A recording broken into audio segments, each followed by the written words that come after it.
'Tis very early, but I'm here. Morning, everybody. Those of you guys that actually are here.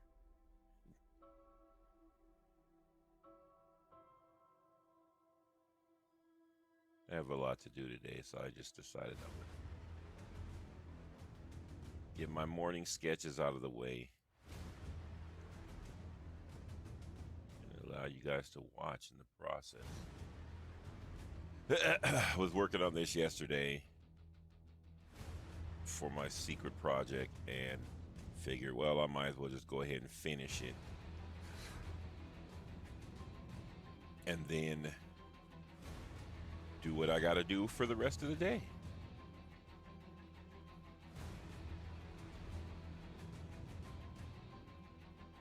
By the way, welcome to the stream. I am iinnky.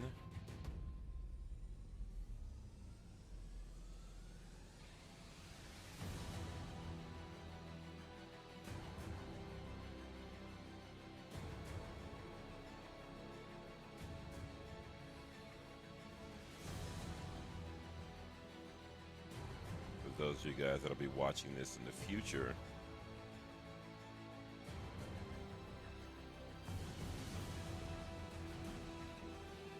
you'll probably be watching this on my 24-hour channel that has already launched or soon to be launched.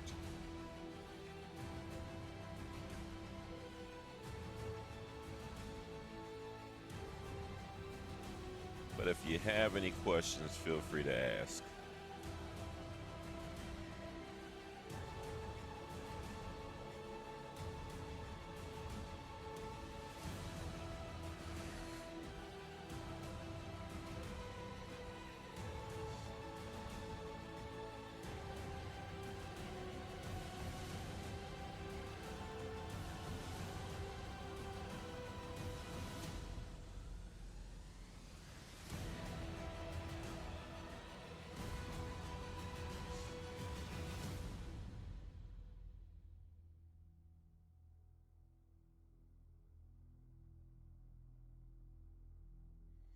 Actually, probably should make this brush a little bigger.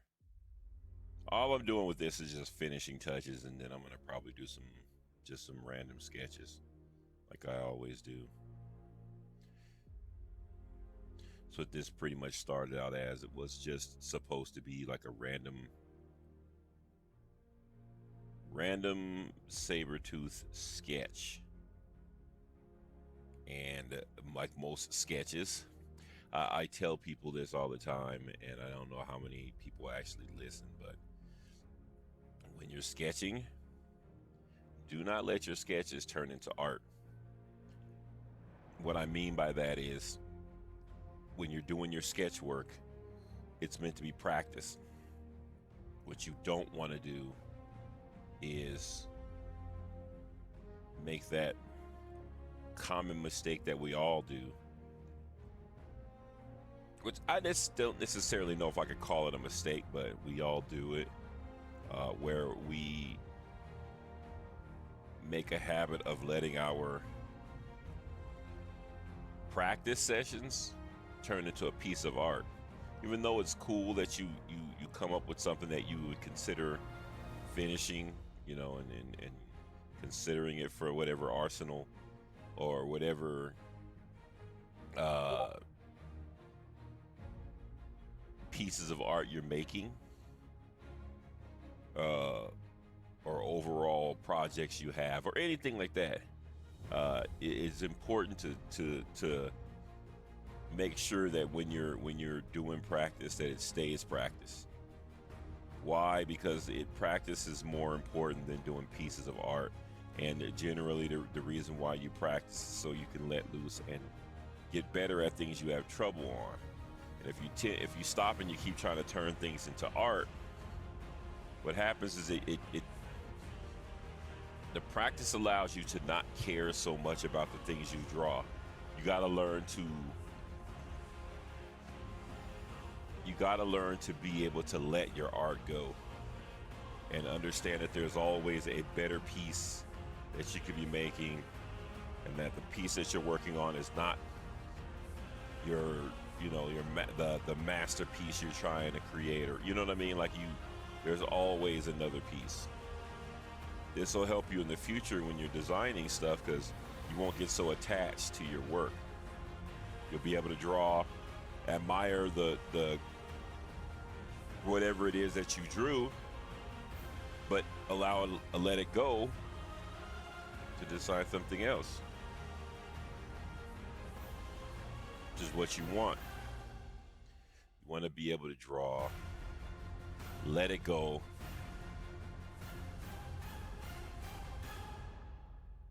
and move on to the next thing. You don't want to get into that situation where you draw something good and can't move away from it, or you feel like you could never create something as good as that again, or you know what I mean.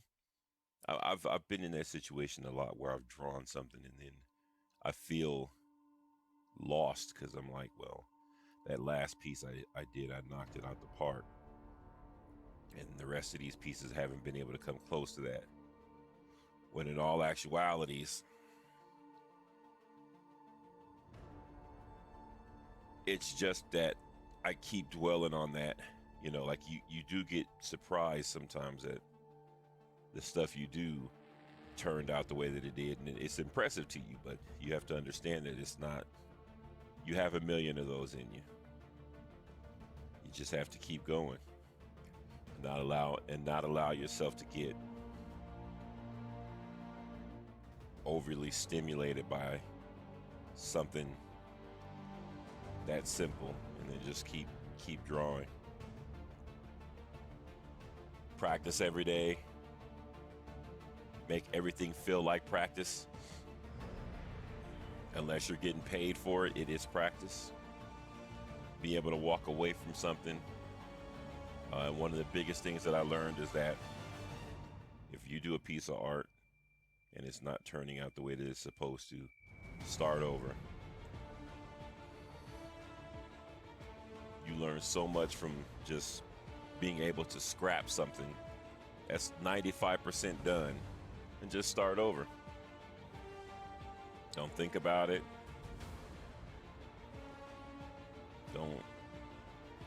Don't dwell on it. Just, this isn't what I want, or I have a better idea, and just start over.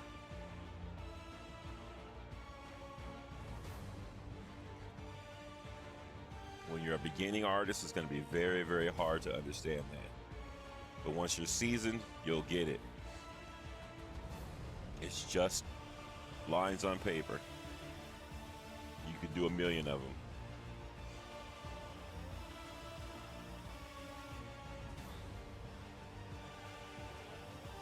Before you know it, your sketches or your practice will look like this. That's when people will look at this, they'll be like, is this for something? No, it's just practice.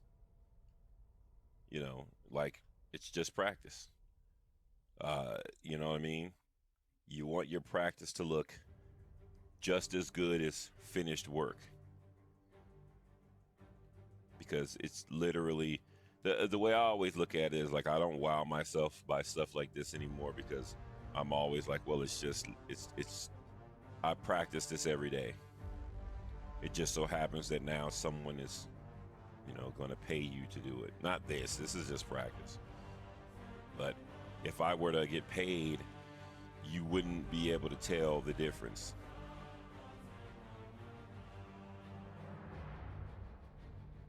I'm trying to get to the point where everything that I do is on the same level of excellence. Like, I care about everything equally. Nothing is more important. You don't see a level of downplay.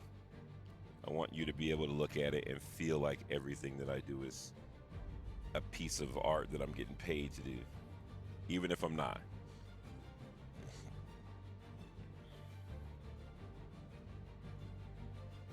Yeah, and if you guys have any questions, feel free to ask.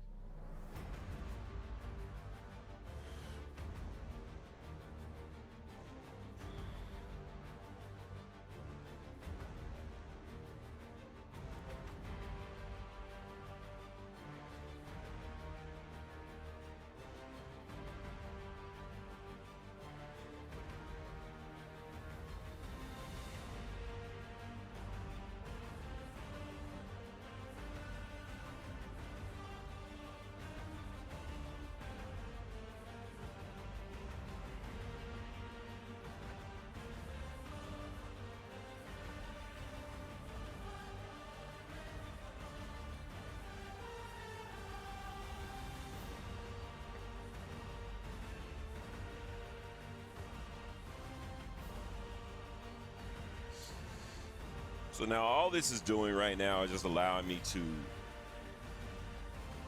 work on my shading, which when you're doing like comic book type stuff, shading helps bring out a lot of the emotion in the character,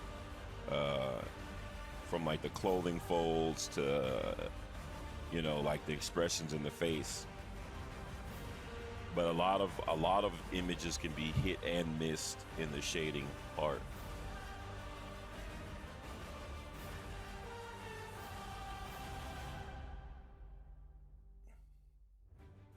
Because we get caught up so much in the way the image looks. Again, what you don't want to do is you don't want to let the drawing become an obsession.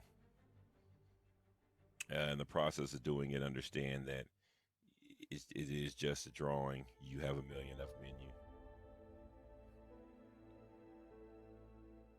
Because a lot of times you'll spend way too much time on an area. You spend way too much time trying to get a certain look, and you never actually achieve what you actually want. And then you take that into the next piece. I've done that a lot where I'll make a mistake on another piece, and then what happens is I will over obsess about it because I'm like, well, I made that mistake. I don't know if I could actually draw that thing, and I need to be able to draw that thing. And then all of a sudden I'm obsessed with trying to learn how to draw this thing, where if I had just let it go and moved on through the general natural process of drawing, you will obtain the knowledge you need to come back and correct whatever that is.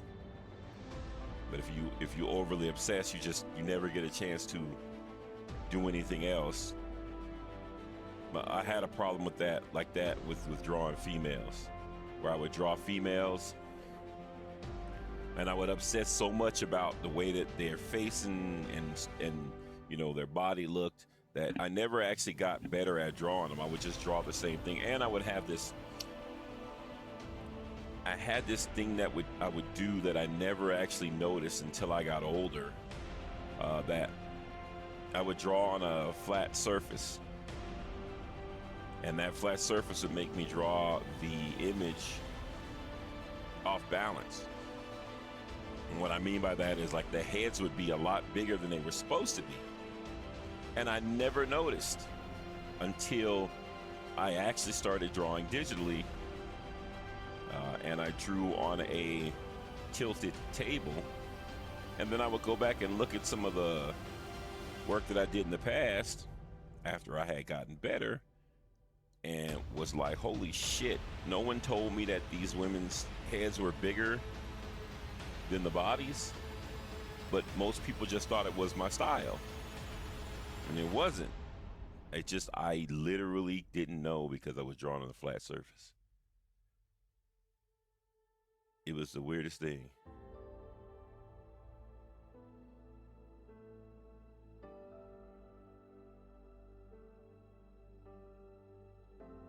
I still laugh about that every time I think of, like, oh my God, for so long I had drew my women with bigger heads than they were supposed to have, just simply because I was drawing on a flat surface.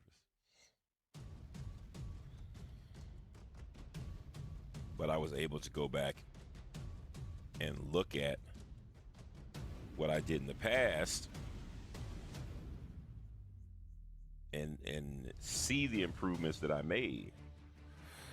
What I'm doing now is I'm basically just trying to catch up to the female drawings that I do. I want my males to be equally as good.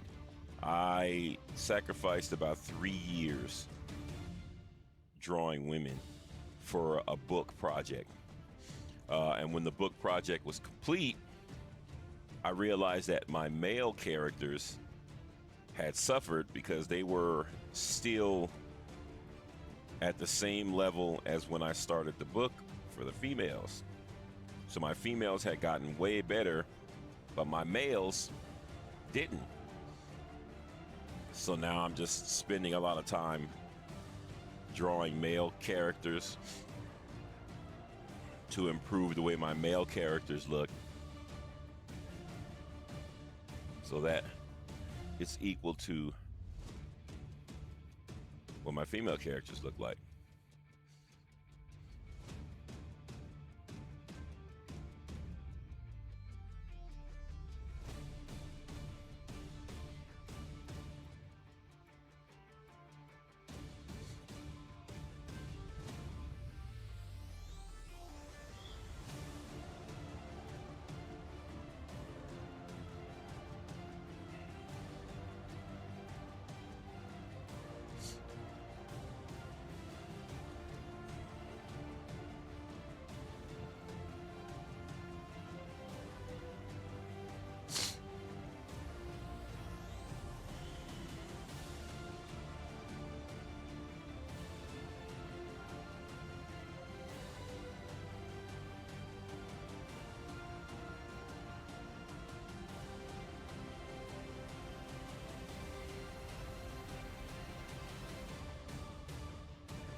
As always, if you guys have any questions, feel free to ask.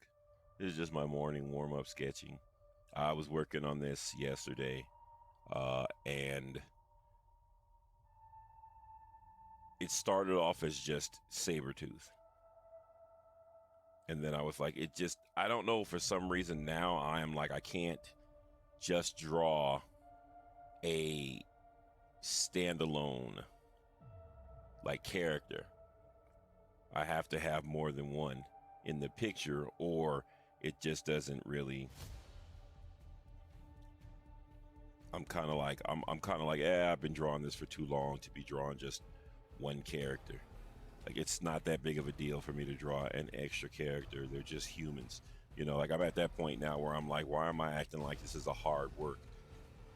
Just draw the damn thing, and I like that feeling. I like the feeling of making myself not be lazy.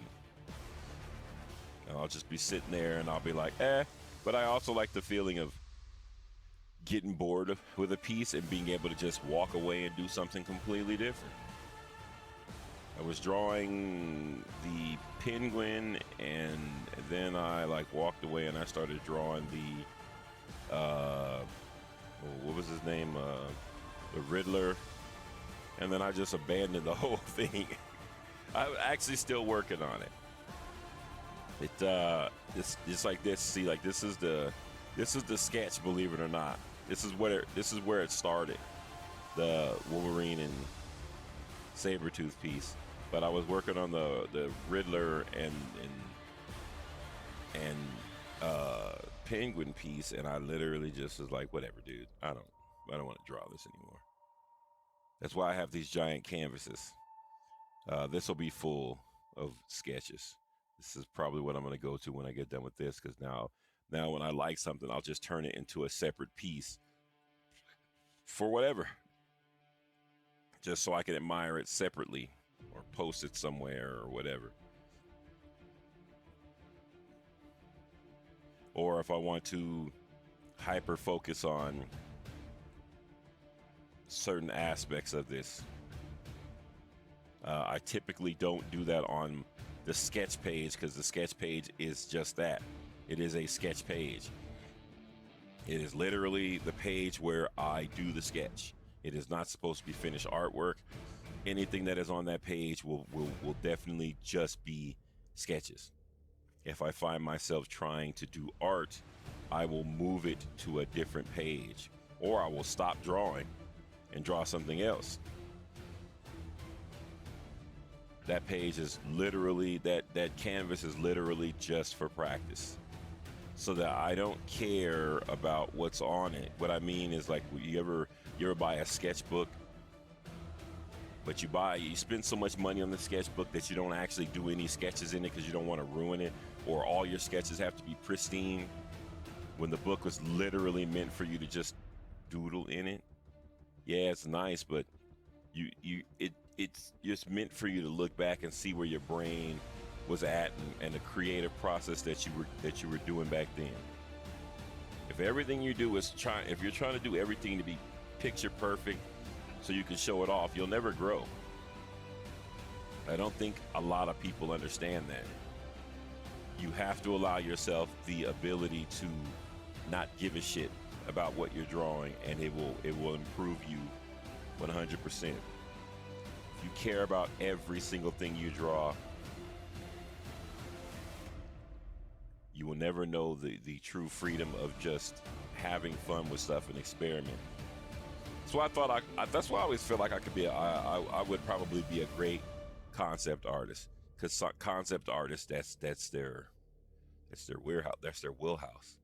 They just try things, different weapons, different armors, stuff like that. Like that's the job. It's like trying to conceptualize what a character would look and feel like in different clothing, different environments, move sets. And it's primarily sketching, which is what I love. Just the art of putting lines on paper or putting colors on paper, but not like finishing art. Conceptualizing what the finished piece would be like. Some people really just, I think my whole thing was when I was younger, I spent so much time trying to do finished art that I missed a lot of good advice that would have potentially helped me, just simply because I was so obsessed with having a portfolio and being able to show that portfolio to, my friends and brag about being an artist. And, it's that kind of stuff is huge when you're young, you know what I mean? But once you get to a certain age, you start realizing that it's the same thing that keeps a lot of people from growing. You get caught up in the chase, you know what I mean? You want the clout. You want people to idolize you for what you do and admire, you know what I mean? You know what I mean? Like you get too caught up in the stuff that's unimportant. And that unimportant stuff will cause you to miss that growth. You have plenty of growth time in you, and you are literally just letting go away because you're obsessed with what people think about your art now, or what like showing off how skilled you are now. You're already an artist. It's already known that you're an artist. Like bragging and trying to impress people is the biggest waste of time you could do. Like doing a lot of art is impressive. You don't need to just create for the impression of other people. The fact that you do art will be impressive no matter what. What's impressive is showing improvement. Well, I mean, to people that I don't know who you're trying to impress. I don't want to assume, because some people their whole entire persona is just trying to impress a specific person or people or whatever. Sometimes that can be helpful. I'm not gonna say it can't, but it's not healthy, because if you don't end up impressing that person, then you end up depressing yourself. You know what I mean? Or those people, or you try so hard to get in with this company, and this company just doesn't give two shits if you work for them or not, or doesn't acknowledge your existence. It could be devastating to your growth, where you could be even greater and work for an even better company, or impress bigger people. But you don't know that, because like I've seen people be like, oh, I want to work for this gaming company, or my dream is to do this. And it's like, dude, that's a job. If your dream isn't to show people how good you as an individual artist is, you're working backwards. Your dream should not be to further somebody else's dream. If you're working for Blizzard, you're still working. Yes, you make money, but it's a job.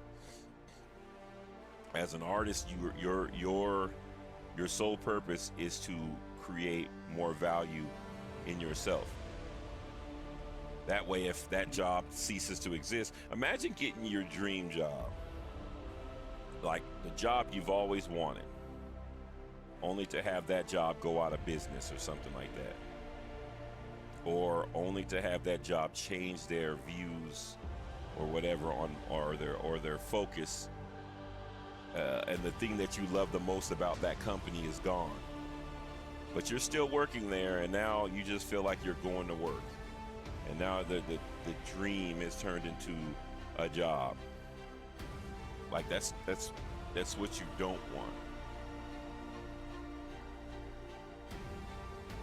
Where the true dream is to show people how great of an artist you are and how you've grown.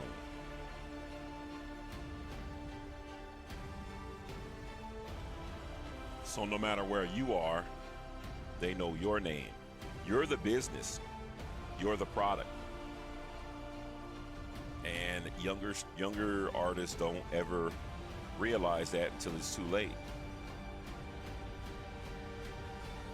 I don't think a lot of people teach that enough to the up and coming artists, that you're the product. You're your actual first product. And you're the only product that truly matters in the scenario. You know, like you are, if it's not you, then what is it all about? Imagine working for a company. That company goes out of business and your whole identity was that company. Now your entire identity is gone.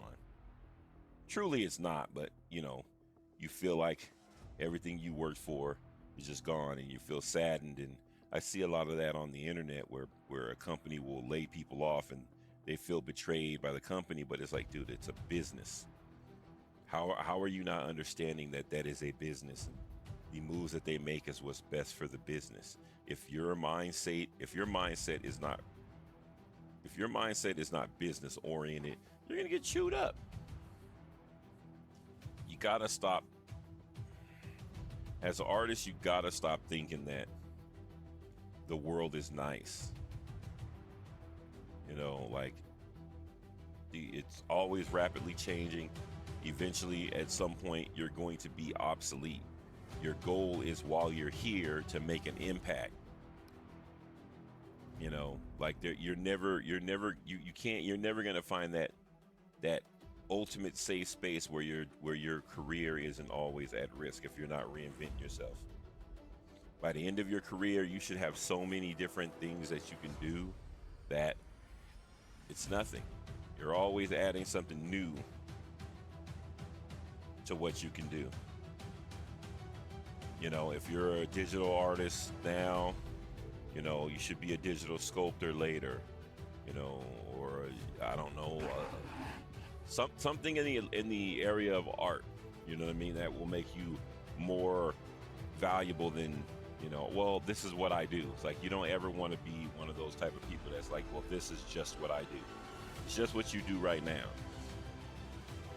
In your spare time, learn something new. Even if you don't want to learn it, you'll be surprised the things you become passionate about when you give them a chance. And you know what I mean? Like, I didn't like digital art when I first started doing it, but I knew that in the professional field, people were going to move away from traditional. Doesn't matter how much I love traditional or how much traditional is, an impact to everybody else. The reality of it is the future is not paper. Paper is going to be a commodity. You know what I mean? Like it's going to be, you can still sell paper art, right? But it's going to be more and more of a luxury type thing. You know what I mean? People don't necessarily once VR and all that stuff starts kicking in and people start wearing like VR headsets and they live in the virtual world, they aren't going to give two shits about paper art. You know what I mean? Like it's just it's a tough pill to swallow, but you know, it is at the same time they're not really going to give a shit about buying still art either. Yeah, I feel like in the future people are gonna there's gonna be more like wallpaper engine with art. So if you don't know animation or some kind of CGI or something like that, you're gonna get screwed because that's going to be your creative edge, especially with AI. You know, the AI train is not stopping and it sucks. You know what I mean? As artists, you, you're watching your value just slowly sink away. But you can evolve. You know what I mean? Like you gotta learn how to mix your art with technology. And the sucky part is if you don't know that technology, you're gonna have to depend on somebody else to help you with it. But the point is imagine looking at this piece, right? It's a sketch, and yeah, if you're a sketch artist or you're an artist trying to learn how to draw, you'll look at this and be like, man, I wish I could do that. Where in all actuality, I mean, anybody will tell you it's not that impressive, right? But imagine taking this piece of art, coloring it, and making it move. Making these two clash like in real battle. You know, even if it's like 2 or 3 seconds of animation, it's a moving piece of art. But even still, put this piece of art on your wall, right? But add some kind of technology to where when you put on VR glasses or whatever, the image comes alive. So now you don't just have still art on your wall everywhere. You have moving art. It transforms your entire room into like a moving art gallery. That's where my brain is at right now. I'm always thinking outside the box, and I'm also, the thing is like if you're a producer, if you're an art producer, you also have to have the mentality to think like a consumer. Those are the people that are usually a step ahead. Is you consume art, and when you consume art, what do you like buying? You can't be stuck in thinking that you you don't have to think like that. If you're an artist, you have to be able to think, if I'm selling shoes, what do I think about when I go buy shoes? Because I mean, I'm obviously buying shoes if I'm selling them, you know. I'm not just selling shoes and not wearing them, you know what I mean?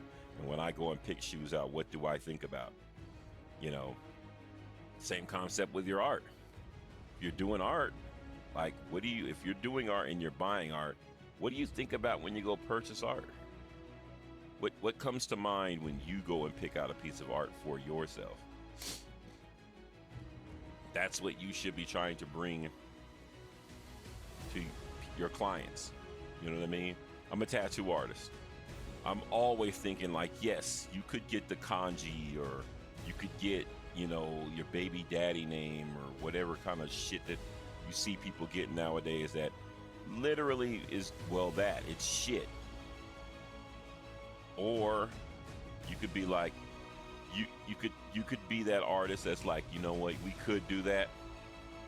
Or let me show you what a potentially groundbreaking tattoo would look like if you would give me half a second. At least introduce them to what it could be like.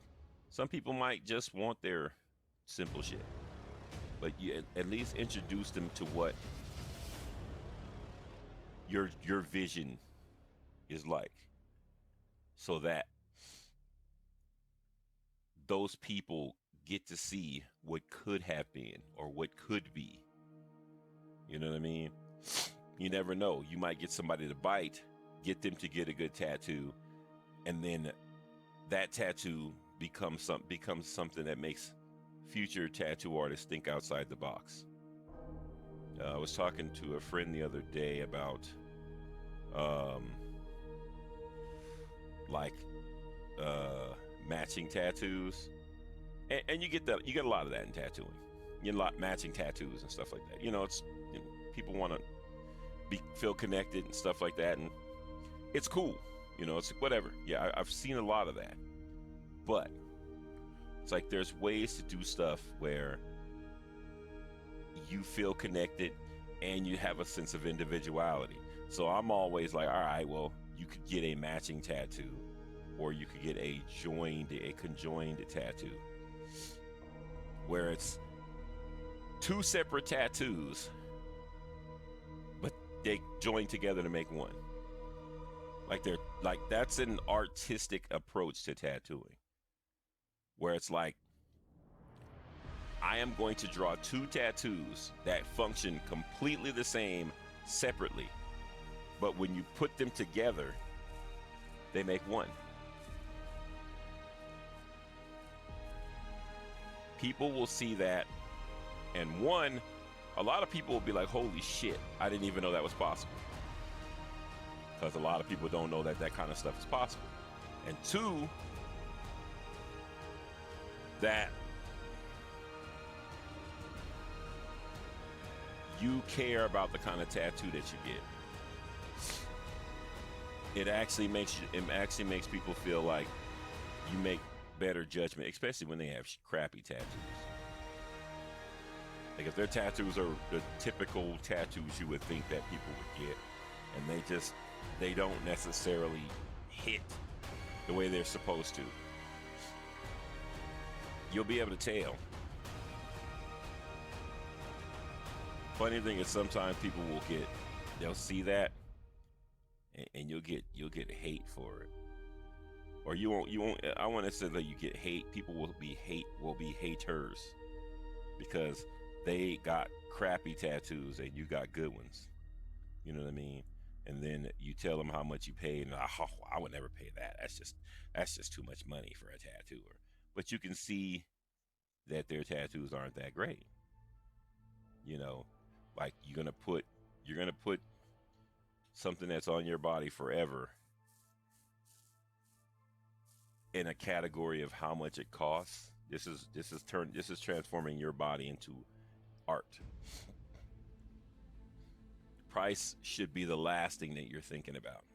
You know what I mean? Yes, it's important to some people because some people can't afford, things like that. But like I always say, like if you can't afford it, wait until you can. This should not be something that is just toyed and played around with. It is tattooing, is a lifetime decision.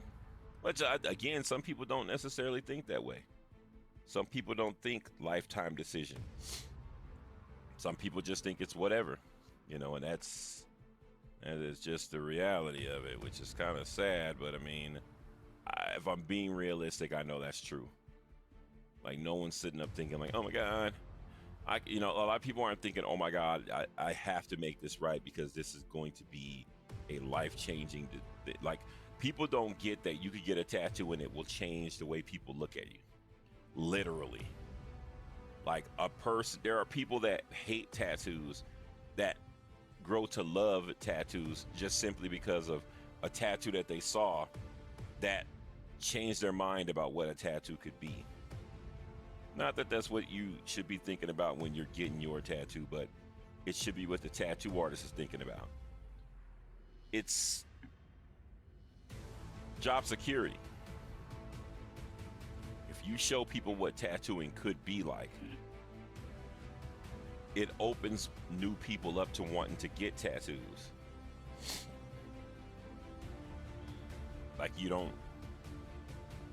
and it's crazy how a lot of people just don't think that way. Holy crap, just imagine if I get this person. Imagine having a person that loves cats, but hates tattoos. A good tattoo artist won't bug that person about getting a tattoo. They just draw something that they know that person would like and strategically place it where that person can see it. Eventually, you're going to get that person to be like, I would get that as a tattoo. Maybe they don't really want it, but they'll be like, holy shit, that's a good idea.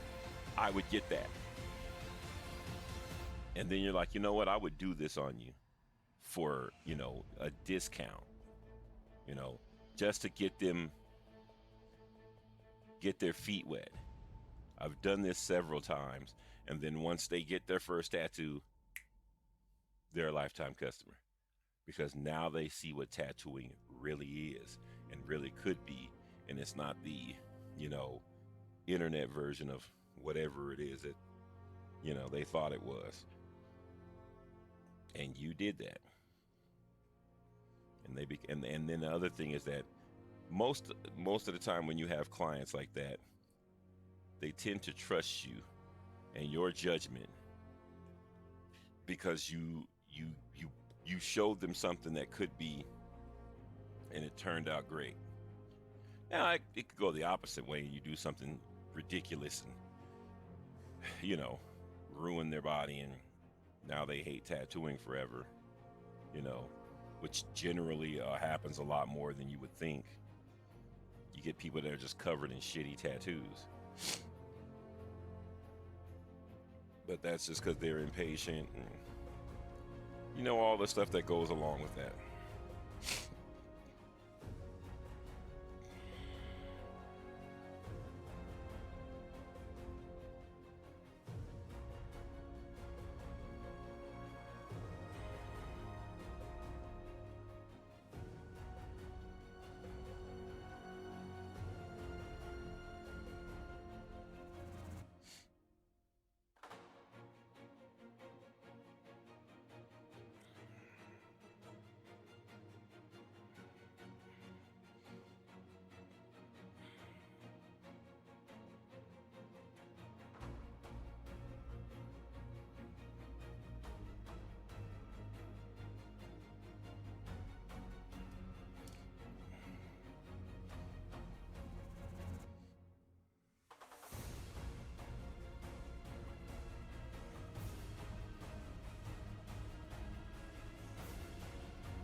Debris, I've said this a bunch of times, but debris in a tattoo helps move, or not in a tattoo, debris in a drawing helps move your eyes in a certain direction.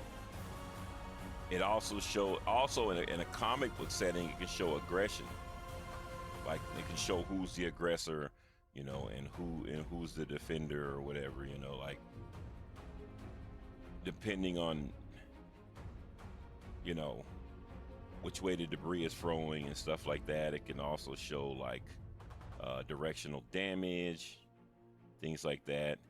It also can make a piece feel more full.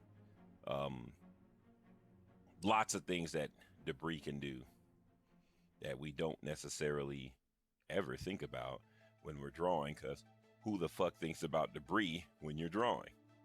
But I noticed that in pictures of standalone characters that look rather empty, they look full when they have debris flowing everywhere.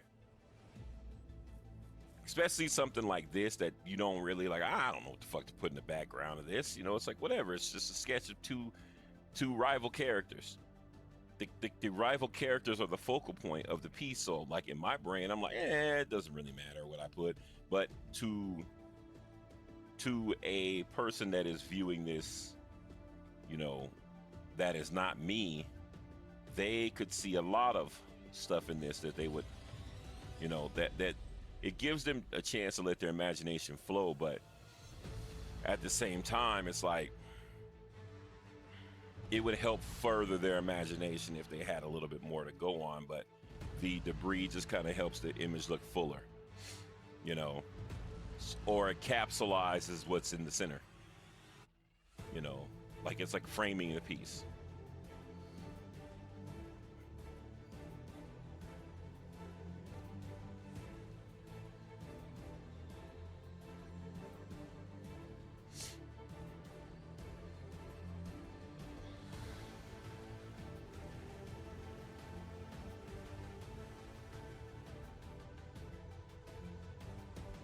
And the funny thing is, you'll look back later on, or at least I do, and I'll be blown away that I actually took the time to put debris in a sketch. Again, this is just a sketch. I am going to go to my sketch page and start sketching out more designs and stuff like that. I typically get up every morning and I try to sketch at least 2 to 3 hours. You know, on the days that I work, because I do have 2 day jobs. I work, well, not, I have 1 day job, but I have my tattooing career. But on the days that I work, I will try to get in a quick sketch before I do whatever daily task that I have to do for my job. But then when I get home, I sketch before I go to bed. For 2 reasons. One, it makes me faster, because I'm sketching whatever the hell's in my brain. Whether it turns out good or not, I'm putting it on paper because the idea is all I care about. The concept is all I care about. This was a concept that I just kept chipping away. So this is what you will. Holy snap! What? Glitch Bud? Hey, people! Early in the morning. Welcome into the stream. I am iinnky. Thank you for the raid. Hey, Glitch Bun, how are you? What were you drawing? Thank you for bringing your people here, ladies and gentlemen. If you don't mind, feel free to hit that follow button. We are passing ships in the night. Well, I am doing my morning sketches, my morning warm-up stuff. Thanks for the follow. I appreciate it.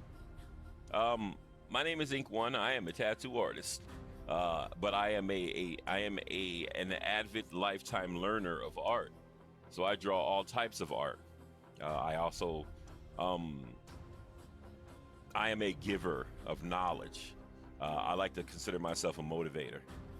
And I literally just sit up and run my mouth while I'm drawing. It's pretty much what I do. To this morning, I am working on something that I have. So I do these giant canvases like this, or these giant tapestries, or whatever you want to call them, where I literally just sketch randomness. Doesn't matter if they're characters or whatever, but whatever people want me to draw, or whatever I feel like I'm into drawing at the time, I just let my mind flow. I don't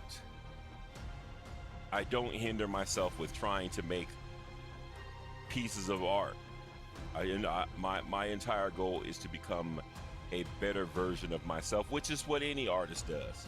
You know what I mean? But I take it to a different extreme because I wasted so much time when I was younger not listening that I now feel like I'm playing catch up. I won't stop until my practice is on the same level as finished art. You know what I mean? I draw every day. In between the fact that I do tattooing is my bread and butter. It's what I do to pay the bills. I've been doing it for 22 years.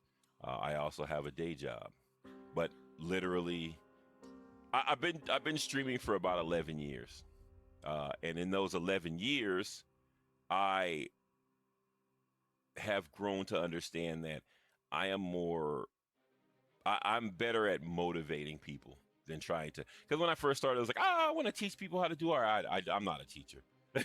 I'm not a teacher. I am a motivator. I am teaching myself, and you get to watch me learn and understand that anybody can do this if you're bored enough. How do you keep your hands from? The thing is get a bigger pencil. I know it sounds crazy. Get a thicker pencil or get something to put around your pencil that makes it thicker. Your hands are cramping because you're gripping your pencil too tight.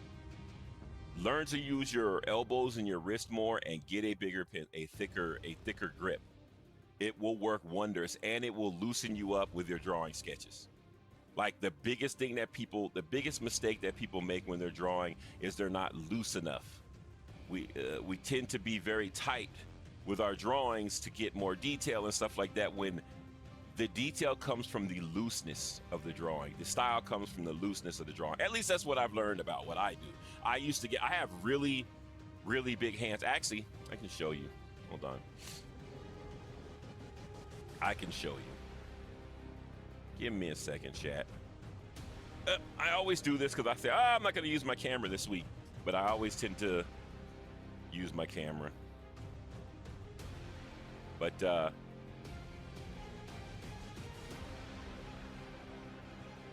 I have really, I don't know if that is a good representation, but I don't know. I have really big hands and a really tiny pencil. So typically what I would do is if I'm a tattoo artist and my tattoo machine is small.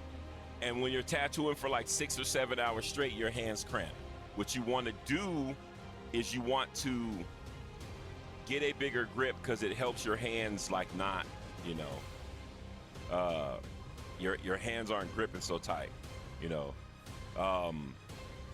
because if you're constantly holding it like this and you're like however you hold your pencil, your muscles being that tense will cause it to start cramping and stuff like that. You can also do things like hand exercises, which is really people really laugh at you when you say that kind of stuff, but like truly hand exercises help a lot. Like get you a stress ball or something to squeeze constantly and just kind of make it a nervous habit where when you're not doing anything, just kind of squeeze the stress ball.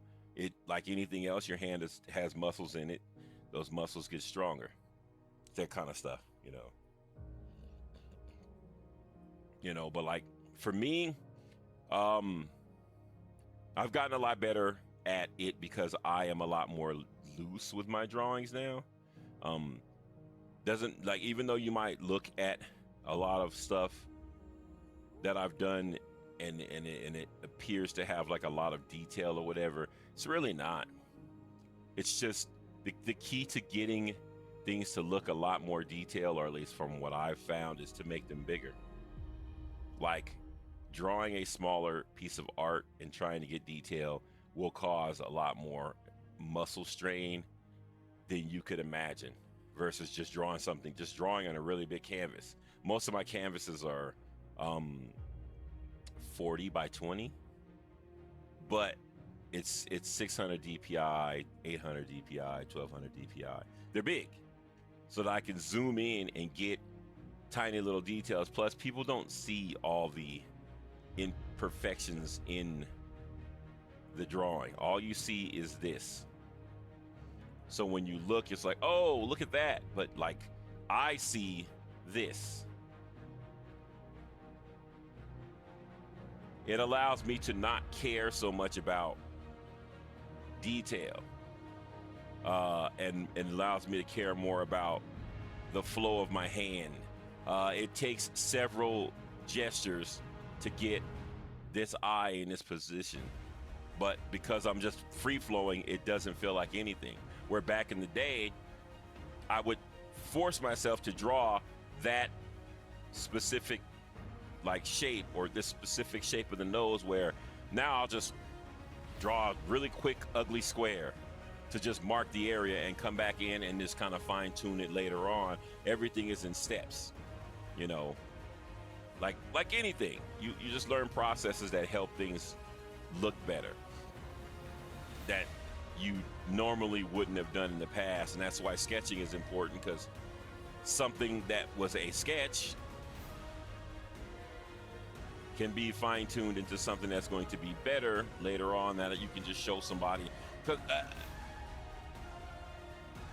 I don't know if you guys do this, but people will ask you to draw stuff, right? Because we're all artists. People will ask you to draw stuff.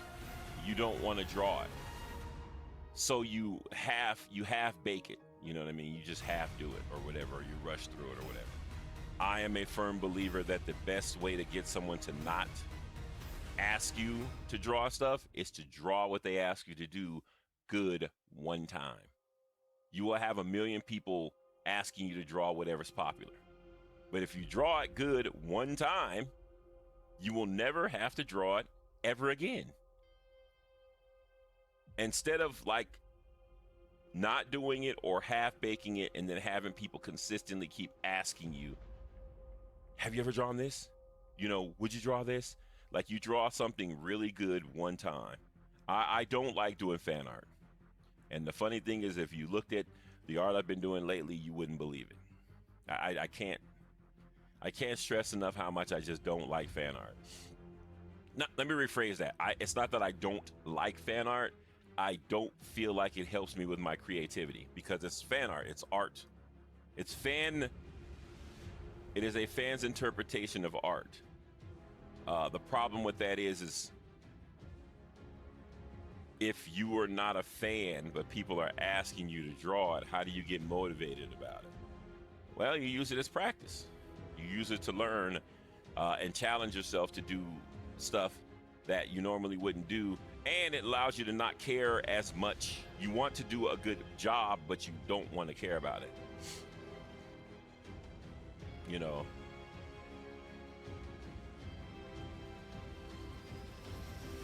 Yeah, see, you choose dynamic poses. You do things that will teach you, turn it into a learning session for yourself. The beautiful thing about that is it takes the tough part out of it, is caring about it. If you don't care about it, you will experiment. I don't mean don't care about it and just kind of phone it in. Not caring about a drawing will allow you to try things and experiment and put things in places you normally wouldn't, or draw something that would probably be a lot more risque that you wouldn't do on a piece that you want to sell or something like that. Do that a couple hundred times a day, and before you know it, it's like, holy crap, like it's all the same, you know. Yeah, like, see, that's the thing is, I don't know if any of you guys have been here before, but if you haven't, a while back, hold on, Glitch, let me give you a follow, by the way, so I can visit your channel and view your awesomeness. So if you haven't been here before, my channel loves to make me do things that I don't like to do. One of the biggest things that I never liked to do on stream was draw waifus. Like that's one of them things that I'm just like, I don't care for that. Like, yes, you should know how to draw females and female anatomy, but I never liked to draw sexy women. I never liked it because of tattooing. Like, the pinup idea was never something that I cared about. But you're an artist. It's as much for you as it is for somebody else, right? So my chat was always like, draw me a waifu. And again, I draw what my community wants me to draw. By the way, if you guys do have any requests, join the Discord, !Discord in the chat. We have a room in the Discord called Sketch Requests. Literally request whatever you want. I draw everything. That does come with a disclaimer that if you ask me to draw something weird, I am going to draw it, and I am going to tag you in it so that everybody knows that you asked for it. I've been asked to draw some crazy stuff. So if you think you're gonna, like stump me, or oh my God, I'm about to make the artist not want to do it, I don't care. It's all learning to me, you know. But like in that journey, I ended up making a book. I created a book because I didn't want to draw waifus anymore.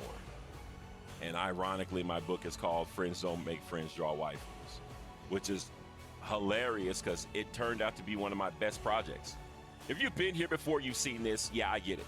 But if you've never been here before, I created an entire book. It's been 3 years of my Twitch career,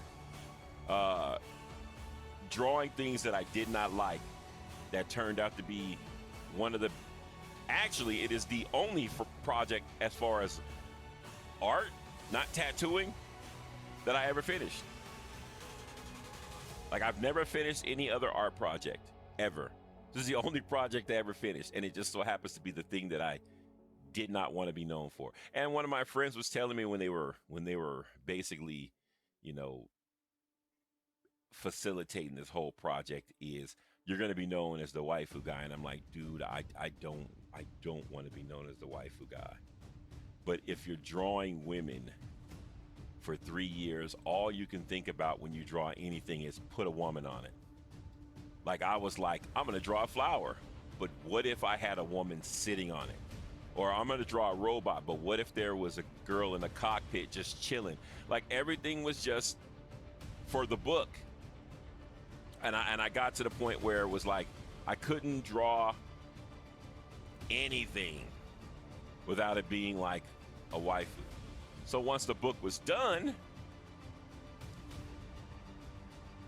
I realized that the men that I drew suffered a lot, and this is the book. This is what became of it. Exclamation point book in the chat if you're interested in this. But what I did was I turned the book into a reason for me not to have to draw this stuff anymore. Of course, the book is called Friends Don't Make Friends Draw Waifus, and all it is just how I draw women. And I really took my time with it and basically explained how I draw women. I'm not teaching people how to draw women, because how the hell am I going to teach people how to draw women? I'm not a teacher. I just show people what I think about when I draw sexy women, so that I never have to draw sexy women or like things that I don't like to draw ever again. I just give me the book. Fun fact, the book is on sale on Barnes & Noble, but you can also, if you sub to the channel, you can get it for free. But I told my chat that once I got done with that book, I would no longer draw waifus on stream anymore, and that they would have to support whatever I did next. But now here I am. I don't really like fan art, but I know that fan art is huge in the world of art. I had a project that I did a long time ago called The 100, which was 100 superheroes and villains. This is when this whole entire thing first started, and I was like, only way I'm going to get people to stop asking me to draw things I don't want to draw. If you ask me what I would like to draw, if I'm going to draw fan art, I would draw stubbies. For those of you guys that don't know what stubbies are, stubbies are, imagine a chibi, right? Imagine a chibi, but with, instead of looking more like childlike, it is highly detailed, like little people, pretty much. Very weird anatomy, big heads, no noses, no necks. This specific type of character was created by an artist by the name of Pezarama. I loved it so much that I reached out to the artist and was like, dude, would you mind if I learned how to draw these things? I love them so much. And he was like, oh, no, it's fine, like, whatever, and like, I've been obsessed with them ever since. This is what I would do if I were doing fan art, because it's not the same, it's different, and believe it or not, it will teach you a lot more about anatomy than drawing anatomically correct humans. because you are still bound by anatomy, but now you can be free with it. That's the thing with art, is like the less constricting the art is, the more you grow as an artist. You know, it taught me a lot about ab muscles, you know, arm movement, arm placement, style, you know, like, because you got to get creative when you got these weird, I don't know, bobblehead looking creatures. You know, you know, it pushes the envelope of what, you know, could be. So now when I go back to drawing like full-size humans, the full-size humans are whatever. It's just, you know, I don't get excited about the full-size humans anymore, because I'm like, man, this would look awesome as a stubby. But people love it, and everybody gets what they want, and I get training and all of that stuff, and I can sit up and I can preach to people about being better at art. I will answer any question that you have that I can't answer. Just understand that I am just like you, and anybody in this chat room can do exactly what I'm doing. It's not magic. It's boredom. That's pretty much what it is. Not I'm not bored, but you have to be bored to get to this level, because you have to. If you have a vivid social life, you're not going to sit and draw. This comes from people that don't really do a lot of socializing, because your social life exists in your art. You know what I mean? Even though I tattoo, that's probably the most socializing that I do. You know, like tattooing, it brings me to a lot of people, but it also gets people to trust me with their bodies, and it also makes me want to push myself. So when I'm designing a tattoo for a client, I think the same way I think when it comes to anything else. What do you want versus what can I give you? You know, if I'm designing a tattoo and you already have an existing tattoo, how do I build on that? You know what I mean? What would make this tattoo look like something I would do, and also go with something that you have? You know, you learn these kind of things. How to make something flow on an arm and make it completely wrap around and look continuous, while at the same time looks like a piece of art from every side.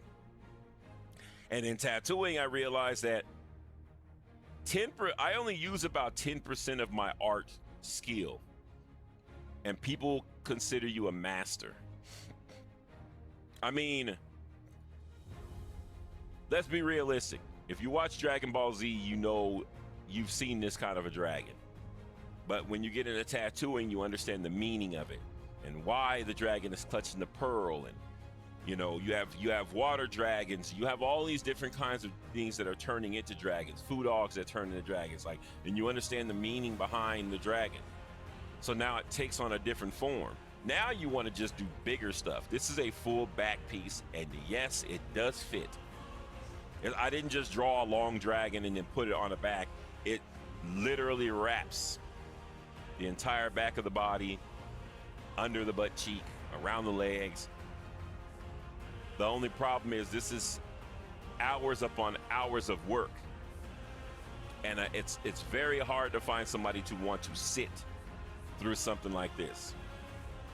But when you get someone to sit through something like this, two things happen. One, you open people's eyes to what can be. It's just a dragon, realistically. But when people see someone that invests that much time into a tattoo, one tattoo that covers their entire body, it gets people to understand that when you talk about your body being a piece of art, that's what you mean. You know, it's just like something like this. Everybody's heard this or seen this idea, or heard this idea, devil on my shoulder, where you have all of the people in the world or all the angels in the world trying to keep you good, and then you have the one little devil whisper in your ear and you're listening. I had a client that wanted that, but they wanted the devil on one shoulder by the ear and the angel on the other shoulder, trying to persuade them not to listen. I'm Mr. Meeseeks. Look at me. Thanks for that follow.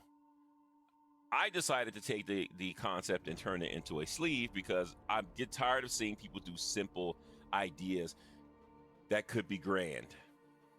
And because I'm an artist and I draw every day, how hard is it for me to sketch up something really quick? And the other thing is that you have to know the canvas you're working on, because if it were a guy, it would be a completely different feel to go along with the more detailed curves that a male would have versus a female. Female curves are like 10 times better to draw for, because accenting a female body with a piece of art is hard to do, but when you do it right, it captures eyes. You could do the same thing with a male tattoo, but it has to be more abrasive, I guess you could say. Like, this is an idea that I had from a friend. Any of you guys, I'm pretty sure you guys are familiar with like Aliens and H.R. Geiger. If not, H.R. Geiger is the artist that did the concept work, or did some of the concept work for Aliens. And he actually was the creator of the Xenomorphs. And people don't know that a lot of his stuff was like sexual. Even the creation of the Xenomorphs, they were rather sexual, but you don't really think about that until you see his body of work. With that being said, a friend of mine wanted a Geiger type piece, which is basically like just like the xenomorphic type stuff, or his stuff was like biomechanical. So, but he wanted a woman giving birth to a human, like a robot woman giving birth to a human baby. This is what we came up with. He had existing tattoos on his arm, a lot, and this was going to be a very, very dark gray and black piece, because Geiger pieces are usually really, really dark with a lot of grays and blacks. Again, you have to learn this kind of stuff when you do tattooing, but it's a drop in the hat when it comes to things like this, right? Like, this is just a scene of two rivals. If any of you guys know anything about comics, you know who these two rivals are. This is just a scene of two rivals clashing. But this clashing right here is 10 times easier, or 10 times more expressive than a tattoo. Because tattooing, you're pretty much using the same exact. People don't do original stuff anymore. So when you do tattooing, a lot of the stuff that you are pushing for is originality, where people are pushing back with the same thing everybody else got. They want Rihanna's tattoo, or whatever new rapper has a face tattoo, or something that has to do with their family, but they don't have creativity, so it's like, I want 8 names on my arm and a face. And your idea is to take that would be like concept of I don't know, whatever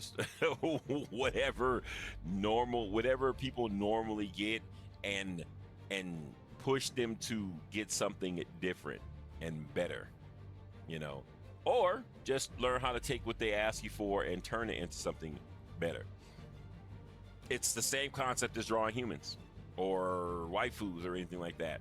I could have literally just phoned this in and just drew them doing their lazy stand pose, their superhero pose with, showing off their posterity and all of that, or you could do a little more. You know what I mean? My goal with this is 2 things. One, again, to never have to draw these characters again. 2, to make a simple sketch that also packs a lot of detail. Because for an artist, and you're looking at it, you're like, if you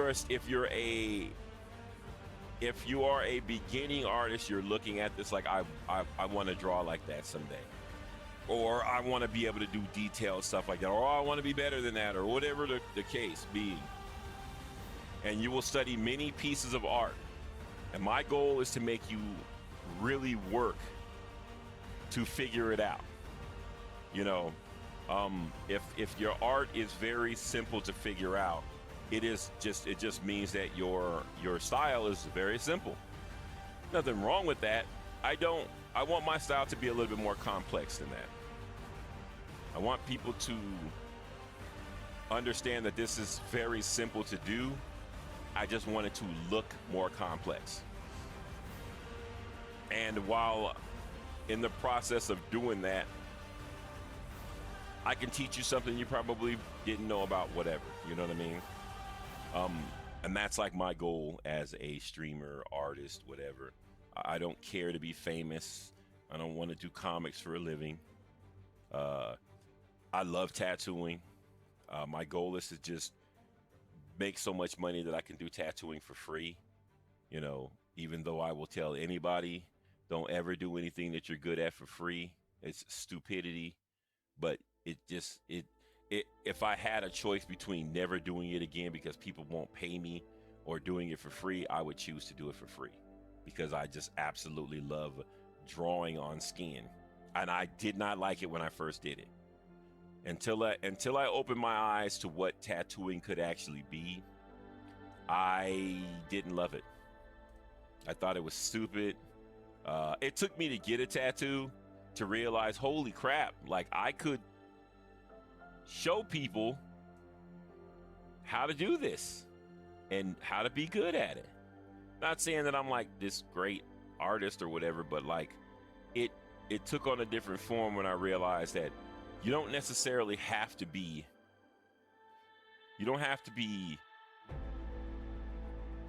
the end all be all to leave breadcrumbs. And what I mean by leaving breadcrumbs is when I was a young artist, all I wanted was things that would help me get better.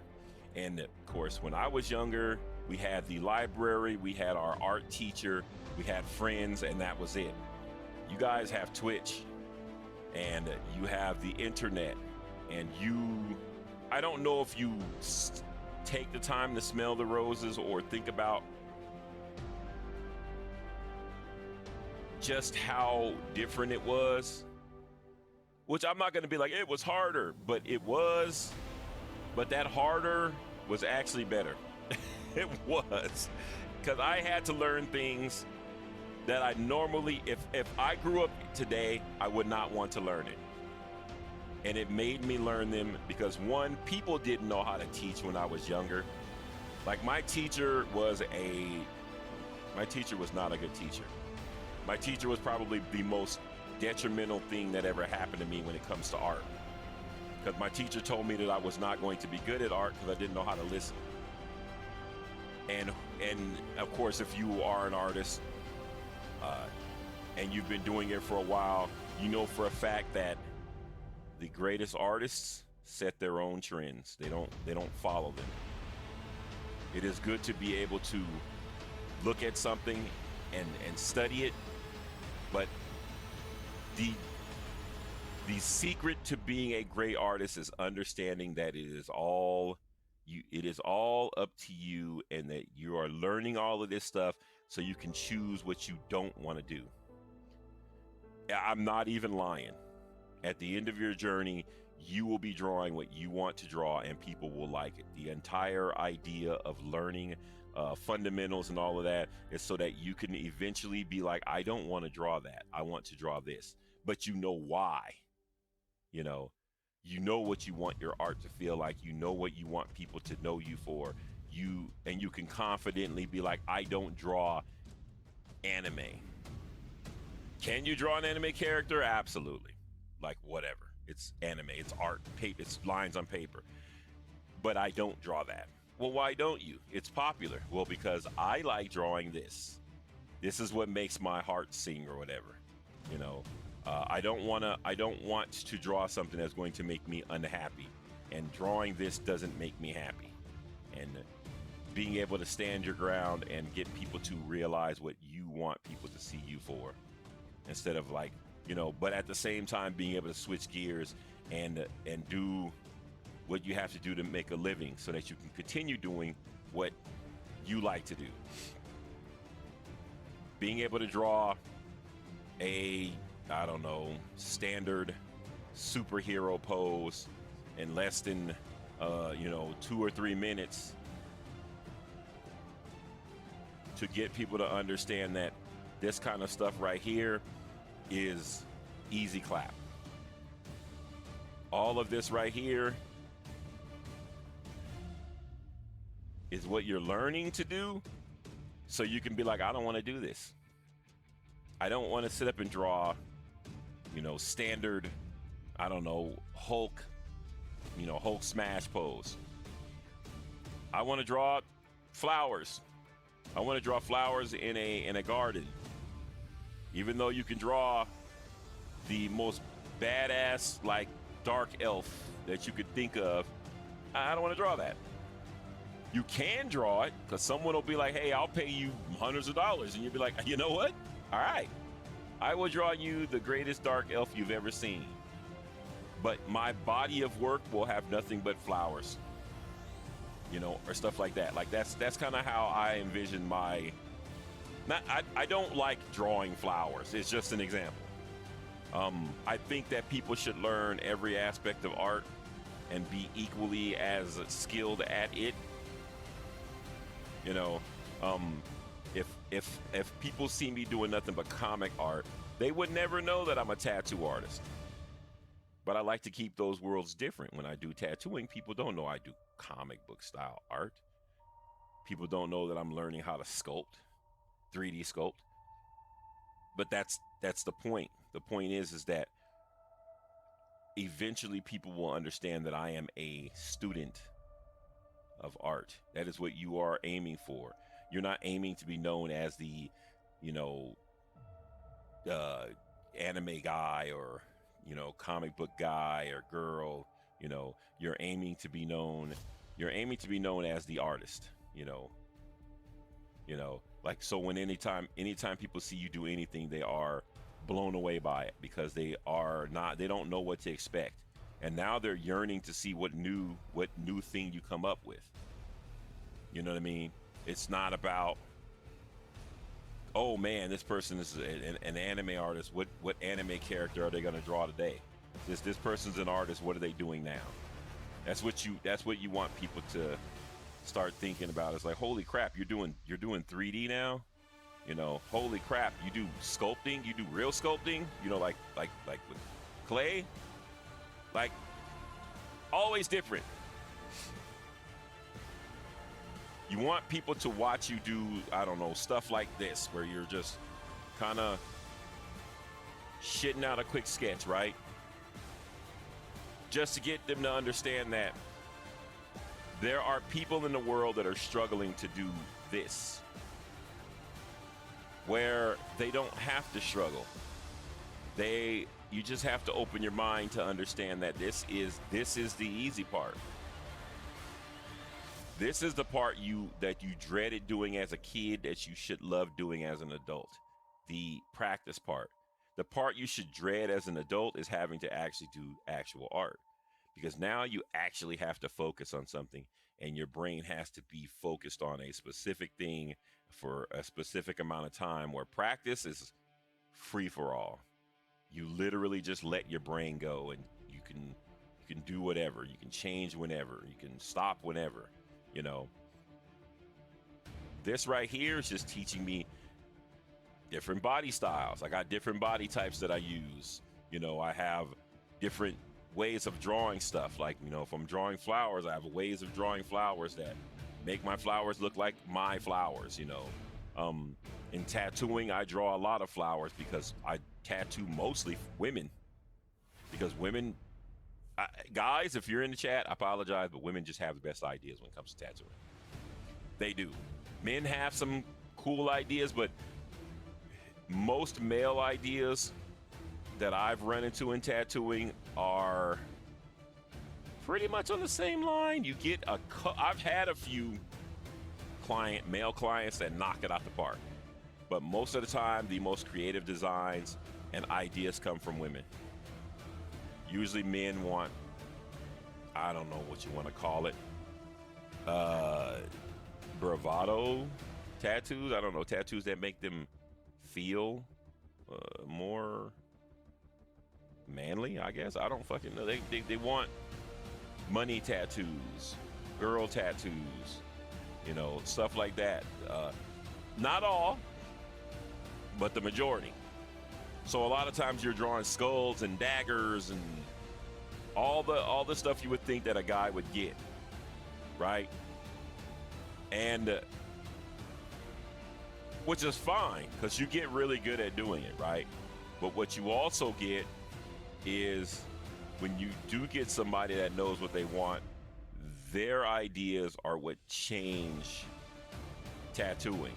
Women are always with creative ideas, but when men come up with a creative idea, it's almost unfathomable, you know, which is what you're waiting for. You're waiting for that one guy to come in and be like, you know what?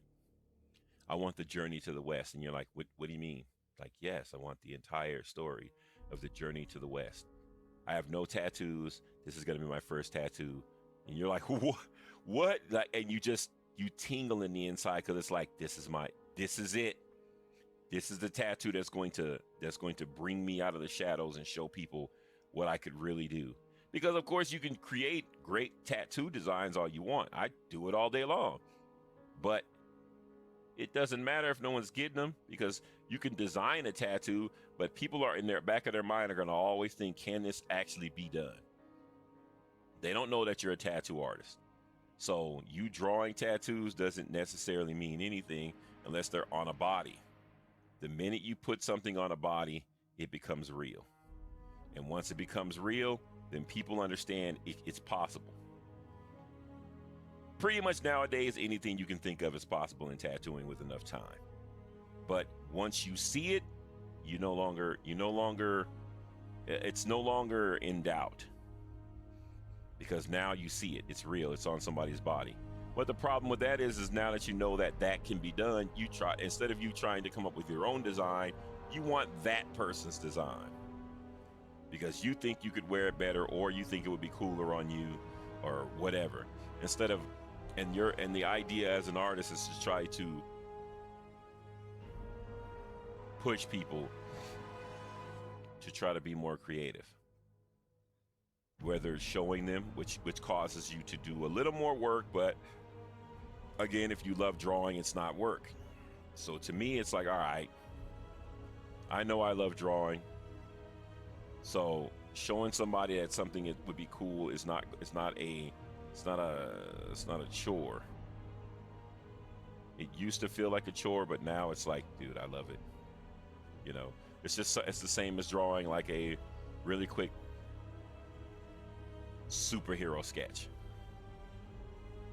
of, this could be anybody. It could be the Hulk, it could be the Juggernaut, it could be anybody, but a really quick superhero sketch,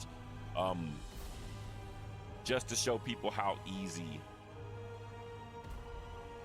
something should be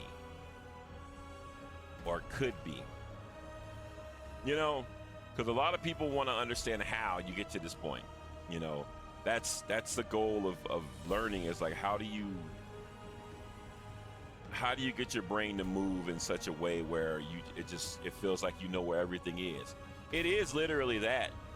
It's repetition. For anybody that ever wonders how a person can draw so fast and their art is free flowing or whatever, it's repetition.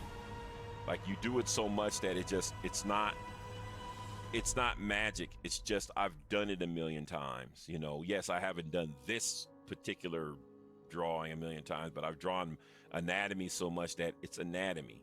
I can move it in my brain to suit whatever I want to draw. So even though the design might be new, it's a body. How many different ways can you draw a body? It's a body. If you're drawing it correctly, it looks the same, you know, in your brain. No matter what direction you're drawing it in, it's still a body. You know what I mean? It's still a human. You know, it still has human elements. It still moves like a human. It still behaves like a human. You know, like, and when you start learning that, it's the same thing with a flower. It's like, all right, if I'm drawing a daisy is a daisy. No matter what direction I draw it in, or no matter what fancy things I do to it, it is still a daisy. It will never not be a daisy. So if you see me drawing something like this, you don't get impressed anymore, because it's like, all right, it's buff guy. Tall buff guy over here, short buff guy, but still buff guy. It's just scale. You know, they're typically the same body style. As a matter of fact, they are actually the same body style, if you think about it. And you're dressing them up. Two buff guys, aggressive poses. The poses are almost similar, you know, and you're playing dress up. So when you draw stuff like this, think about it like this pose is literally the same as this pose. These are poses, and you're just dressing people up. That's it. You're drawing gestures or poses, and then you're putting clothes on them. Instead of being like, I'm drawing the Hulk and hyper focusing on what the Hulk looks like, just draw a muscular guy and then put clothing on them. You know, that's how you have to look at it. It has to be muscular guy with clothing. Because now you're going to draw a muscular guy, and muscular guy is just going to be whatever until you give them definition. This could be Thanos. It could be any anime character that you like. It could literally be anybody. It's just, but that's the thing, is like you have to open your mind to understand that what you're drawing, or the way you used to think as a beginning artist, is not how you think as a seasoned artist. A seasoned artist thinks broader. They don't think absolute. They don't think in terms of this is what I'm drawing. That's why you see a lot of artists, when they draw, they do concepts. They draw art concepts, and then they take one concept and then they draw the design that they're drawing. By the way, anybody that came in from the raid that stayed, I appreciate you. You're the real ones. Again, if you like what you see, make sure you hit that follow button. Join our Discord community, !Discord in the chat. Pretty much, this is pretty much what I do on a regular basis. I just draw. I don't put very much emphasis on what I draw. It does not matter. The entire idea is just to understand more about what I'm capable of doing. I don't only draw humans, but mostly I draw humans. Human males lately, because I am trying to learn. I'm trying to get just as good at learning how to draw human males as I draw human females. My human females are way more advanced than my male characters, because I had spent so much time drawing those characters that now I'm like, all right, I need to start focusing a little bit more on drawing the male characters to make them catch up to what my female characters look like.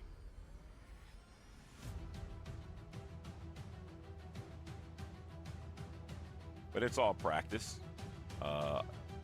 And then once you draw enough of them, you can figure out what you want to do with it.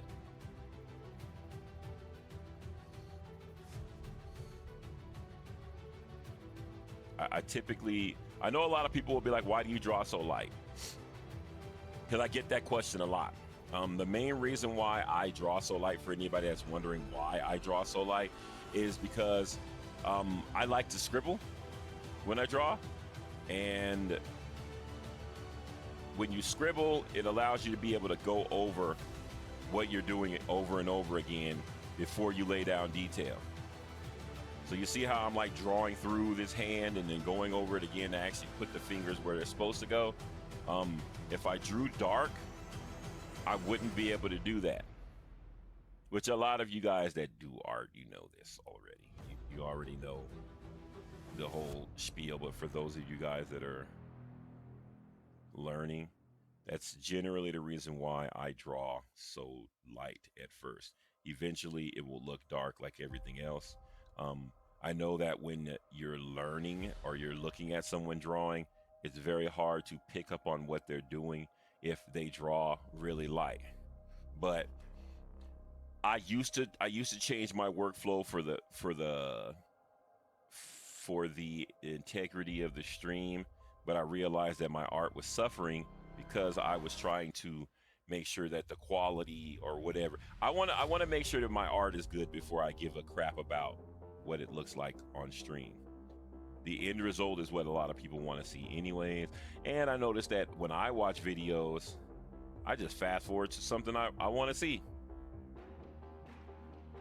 So, you know what I mean? Like I'm not gonna waste a ton of time when I know that me as an artist, I'm definitely going to stop and go and be like, I'm gonna fast forward and go watch this, watch the part that I want to see, you know, or this is not necessarily entertaining me. I'm gonna fast forward through it or whatever. And if you're a person that wants to see how the process works, you'll stay and watch the process, and then once you get past the process that you want to see again, you're generally going to move away from whatever. So I just decided to just draw whatever.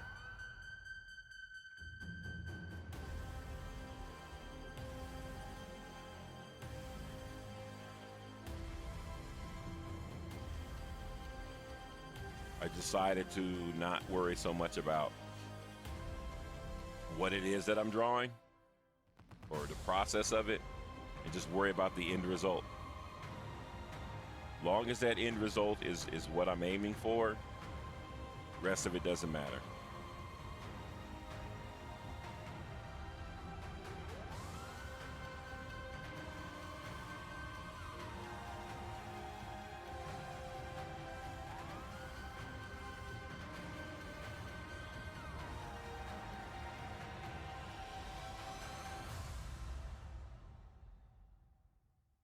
And if you have any, hey Yokai, how you doing?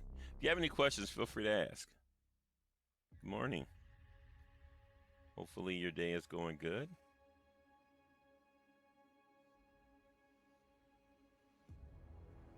I was gonna play Zelda, but then I decided I'm not gonna play Zelda because I haven't been drawing as much as I should be. And I wanted to get a little bit of the drawing. I wanted to get my flow going, and then I'll worry about playing Zelda. Zelda is...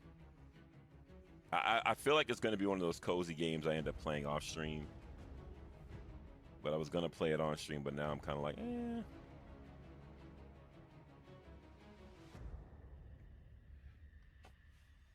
Did I watch the Tokyo Game Show? Absolutely. I was watching it for Monster Hunter. Absolutely I did. Are you kidding me? I am so hyped for Monster Hunter, man. If you guys play Monster Hunter, you better be a Charge Blade main. I mean, what am I kidding? Of course you are, because it's the best weapon in the game. And if not, I forgive you. You know not what you do. Also, once Monster Hunter comes out, we are officially a Monster Hunter community with all the amenities, and the hunts never stop. But yeah, they have a lot of... The thing that I'm kind of upset about is I'm ready for a new Nintendo Switch, and we know it's coming, and because it hasn't been announced, it's not coming out till mid or late next year. I hate when you hear about something a year or two before it drops. You know, I am definitely a I want it now type person. And I hate when I hear about something and then you know it's and then you don't hear about it anymore, and you're like, oh God, it's not gonna come out for 17 years now. You know, the PlayStation Pro, I don't give a shit about that. I have a PlayStation. I'm not buying a Pro.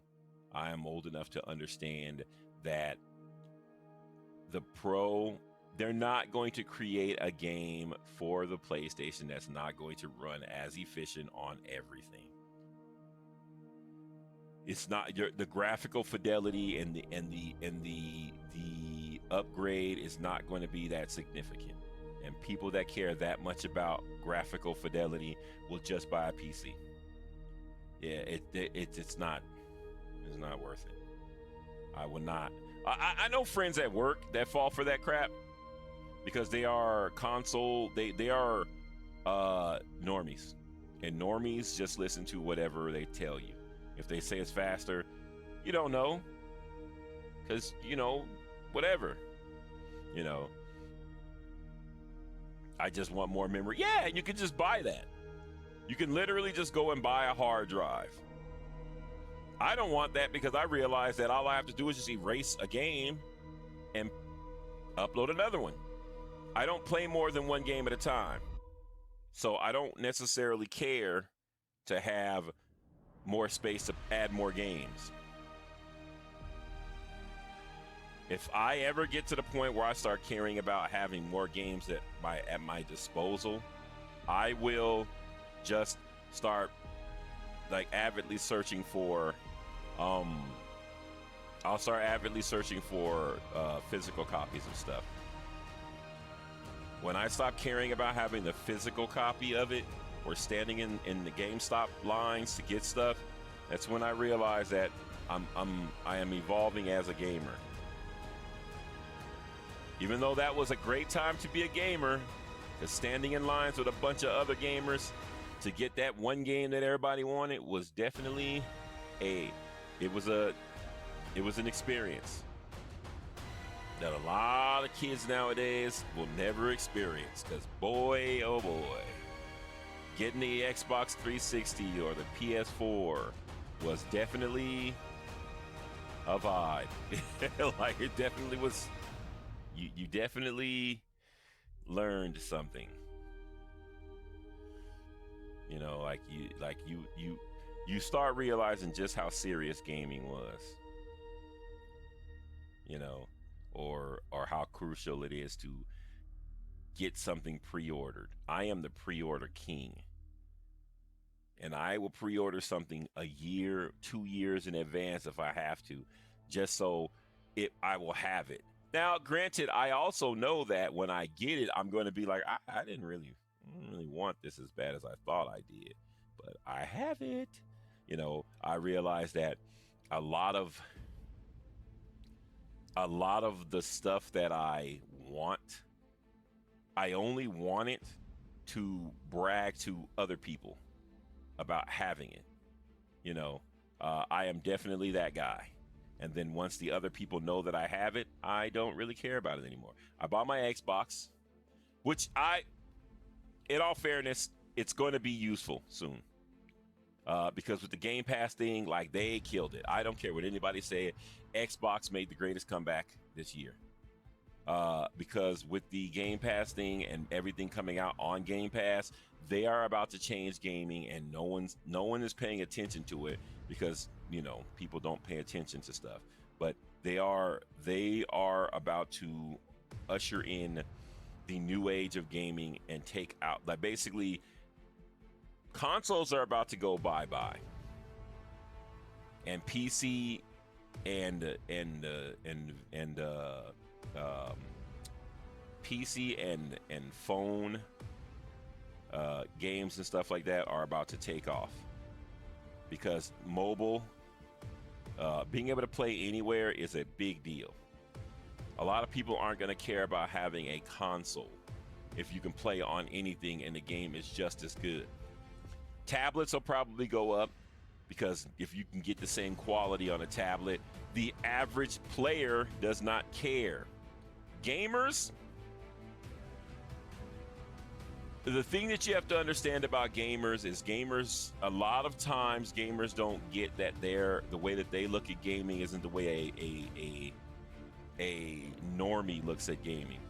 When I go to work and I talk to my friends about gaming, I get this understanding that, yeah, I'm crazy about games, but they aren't.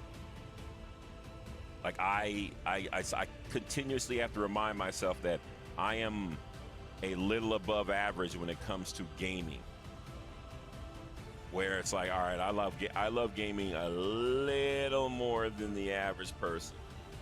So when I'm talking about gaming, I have to understand that the average person doesn't know what the hell I'm talking about, or they don't care. Because I find myself rambling on at work about something that people just don't give a shit about, and I'm just like, dude, you don't understand. This is about to be epic, and they're just kind of like, 2K, VC, you know, they care about that, and I'm just like, dude, you don't get it. Like, but that's the thing. Is like, normal people play what normal people play, and 9 times out of 10, thing you have to understand about the average normal person is they're only playing what their friends play, because it's a form of socialization now, which I am okay with. That's how they socialize. So when you talk to them about games, you have to talk to them as if you understand that, yeah, you're not really up on all.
And that's kind of how you have to look at it. You have to look at it like it could be, what you're doing is potentially, you know, it could be something that you turn into like a great masterpiece. You're not looking at it like that in the moment, because in the moment you're just like, dude, it's just a whatever.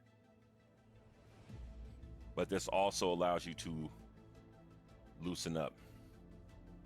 So technically, this guy is going to have like a guy and or girl is going to have a ton of shit on their back, hoisting it around and hauling it around in this post-apocalyptic, whatever world.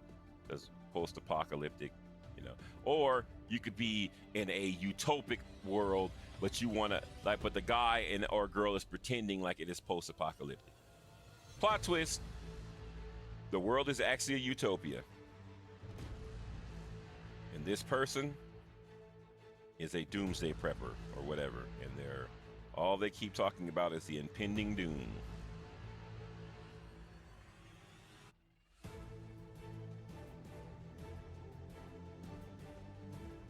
It's just like the person that is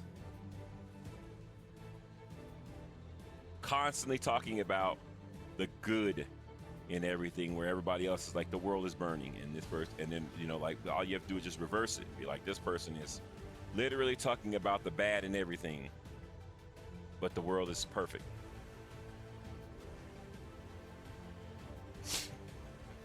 But they are convinced that the world is not perfect, and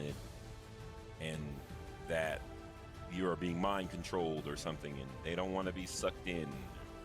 You can always create a story behind it if you really wanted to. But the idea is to not put too much effort into it. You draw what you're going to draw. You get your concept, and then you move on. I do these things where I draw really quick sketches every morning to get my hands loosened up, and then after I get done with my morning sketches, I do my actual daily work, whatever that might be. I am going to be starting a 24-hour art channel where I will be replaying my last 11 years of drawing, the best of. I'm not going to do every VOD because some of them were just not. Because I was like, I'm going to put even the old stuff that I didn't like, but I'm like, I don't want to go on my channel and tune into a day where I was drawing something that I hated. I only want people to see the things that I'm proud of.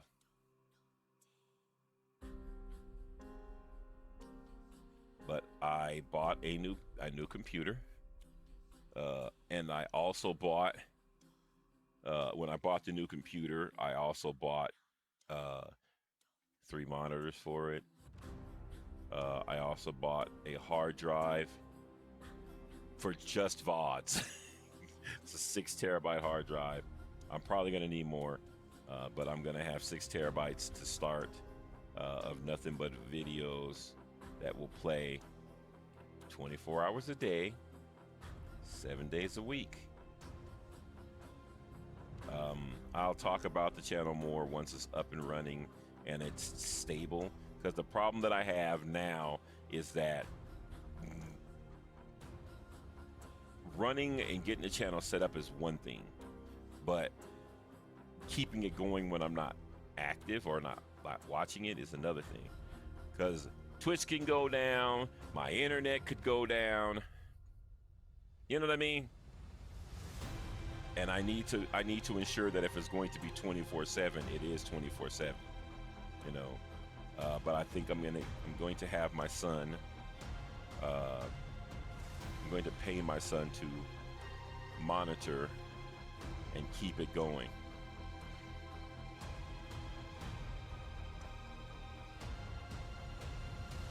At least that is the general idea.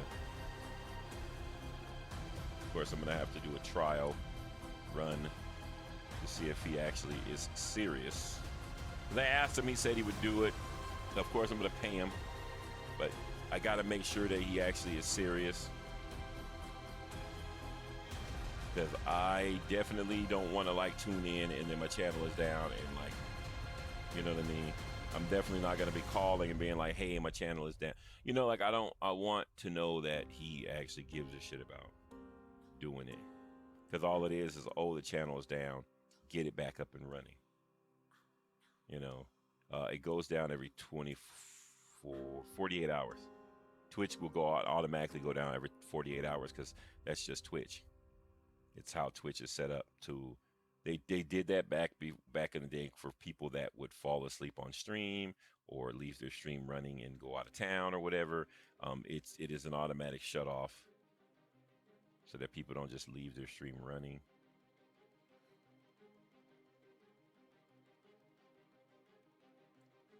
So you definitely have to restart your stream.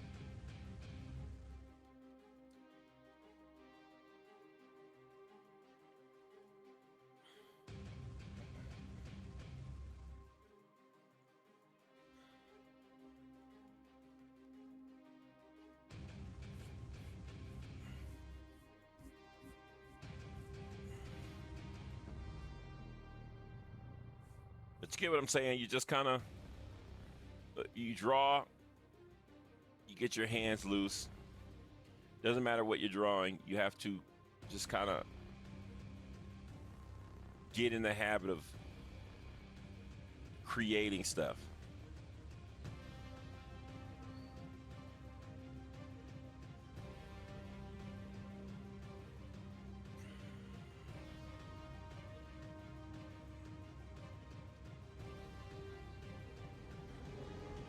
Again, if you like what you see, make sure you hit that follow button. Also, join our Discord, !point Discord in the chat.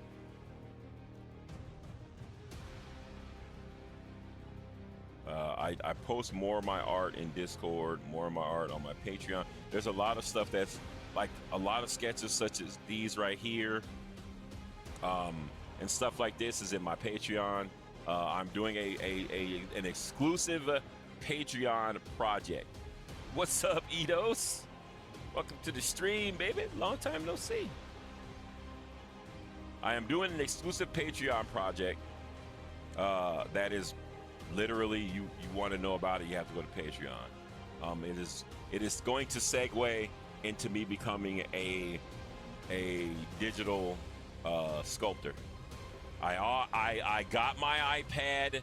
I got ZBrush for iPad.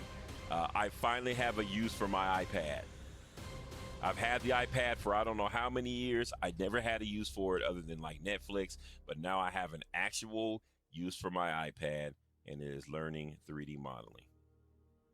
So that is what I'm going to do with my iPad. I am going to learn how to 3D model and make cool 3D models, which is another reason why I'm so animate about creating. Like, I am very big on creating original stuff. And the reason why I'm big on creating original stuff is because when I do 3D models, I don't want to do 3D models of like existing characters. I'm not going to do 3D models of superheroes and stuff like that. It's literally going to be like original stuff. Like this funny looking guy right here who could eventually, like I said, like it could be anything. I don't know what I'm going to be doing models of. I know that one of the things that I'm going to be working on is my Adorable Nightmares, which is something that I'm definitely going to be working on. It's going to be the spearhead of the entire 3D modeling project. But I will eventually get to the point where I will want to create bigger and better and more exciting stuff, and I will do so. For the people that have followed me forever, and I feel like they deserve it, that will be the epitome of where I'm headed, where you will have, my goal is to have people that watch me that have art of mine on their walls, you know, or on their shelf, the rest of their books or whatever, or on their desk.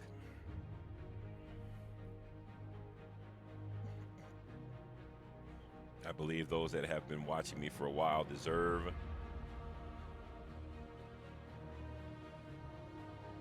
like, that's the thing, is like they deserve whatever comes with that. The cool thing is that I feel like I don't like this pose. I don't like this. It's too average superhero. But I feel like my chat and my community should benefit from whatever I do more than me. So a lot of the stuff that I create is so that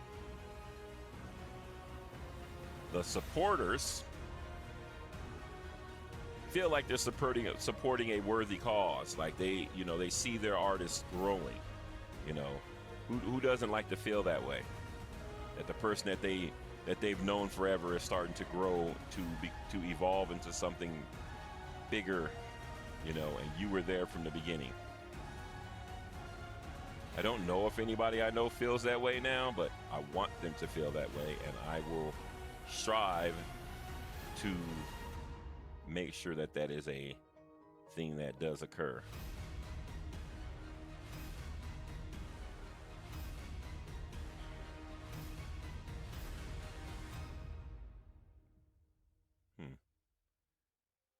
kind of want this to be like a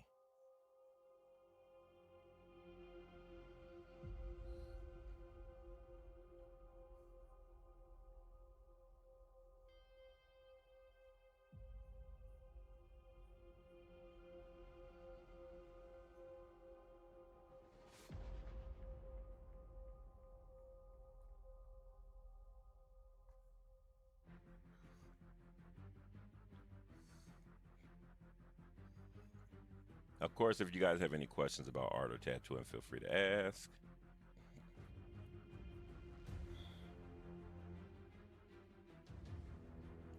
Oh, you're making your jump into webtooning? Dude, I wanted to do a webtoon, but because I have all those characters that I draw and stuff like that, right? And I actually have a fully fleshed out like idea for a comic, but I am too lazy to keep up with it. And I don't want to commit to something that I know is going to eventually let people down when I don't do it, because my favorite artist did that to me, and I don't ever want to be that guy.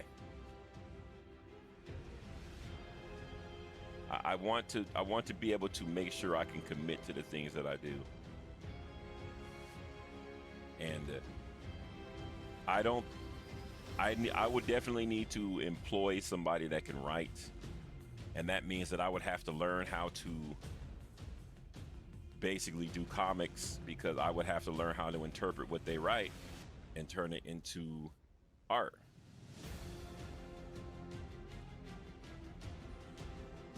Which isn't that easy.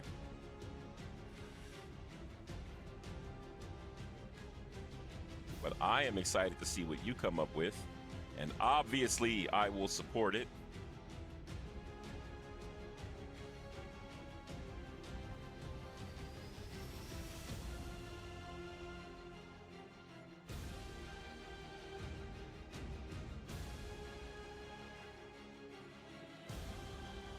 Now that's a superhero move. That's a superhero pose.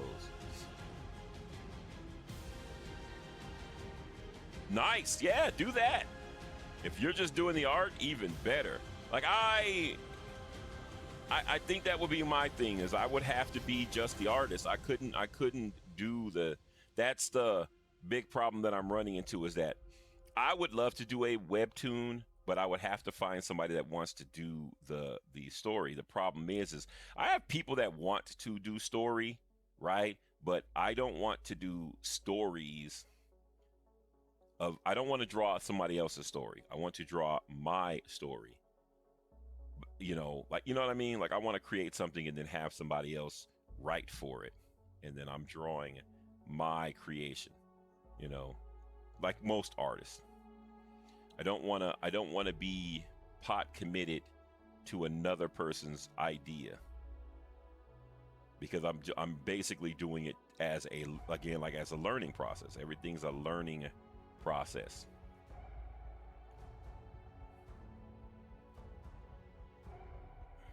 But dude, I 100% think you should do it. And now that we know about it, you can't say no anymore, because now you got us all hyped for it.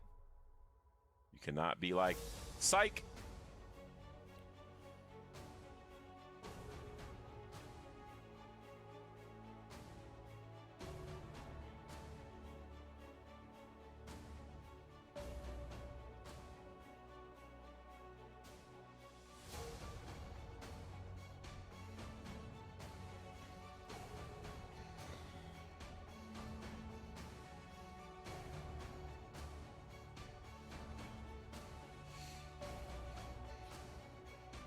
Do you have an idea of what you want the webtoon to be about? Or, are you just kind of like brainstorming right now or whatever? I have two concepts that I know would sell, right? But only in certain markets. One would be Twitch, where my iinnky and friends would definitely be big on Twitch. Right? It would be like big on the Twitch community, and people would love it. And, I could see it being a real big hit at like cons and stuff like that, right? The other one, only in a very niche crowd.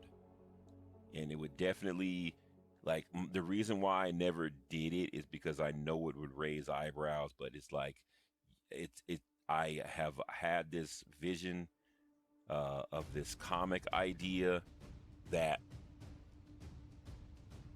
I I have this nasty habit of creating very good ideas of things that I don't necessarily represent or want, but I'm good at it. You know what I mean? Like the waifu book.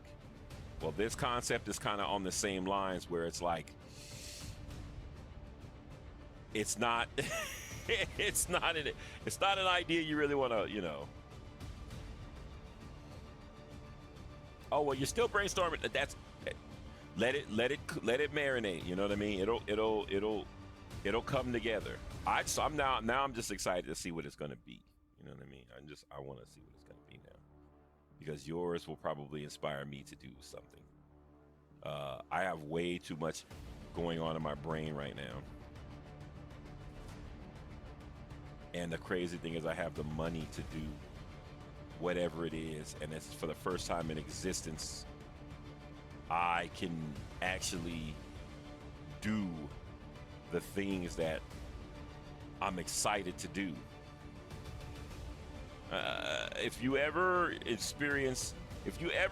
are in life, right, and you're starving to do something crazy, and you just don't have the means, like, pursue it as if you do. Meaning, put all the same effort into it except for the part that you don't have, because you don't have it. But eventually, it will present itself. I shit you not. And then you will be super angry that you didn't put the time in when you had the chance. Like, put in the time regardless. Like the idea that I was talking about, I've been building since high school. The concept came to me in high school, and I have been like marinating on that concept since high school. And it's the funny thing, it's just gotten better and better and better, which is hilarious, because again, it's not something that is common. And people, it would radiate with a certain crowd. Like the Boondocks, you know what I mean? Like the Boondocks is a very funny show, but it is definitely situational. You know what I mean? Like, that's kind of how this idea is. It's like, it's just, it will come to pass before I pass, but it will only be for the most in crowds.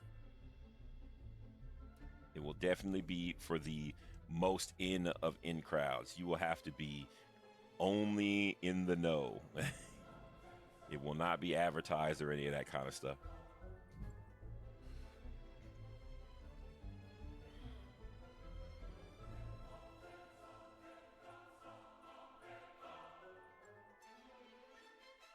Dude, I'm doing 3D modeling on my iPad now. I finally have a use for it after I bought my iPad years ago to do art. I have never drawn a piece of art on my iPad since I bought it. I watched Netflix, and eventually something came around to where I could actually use it.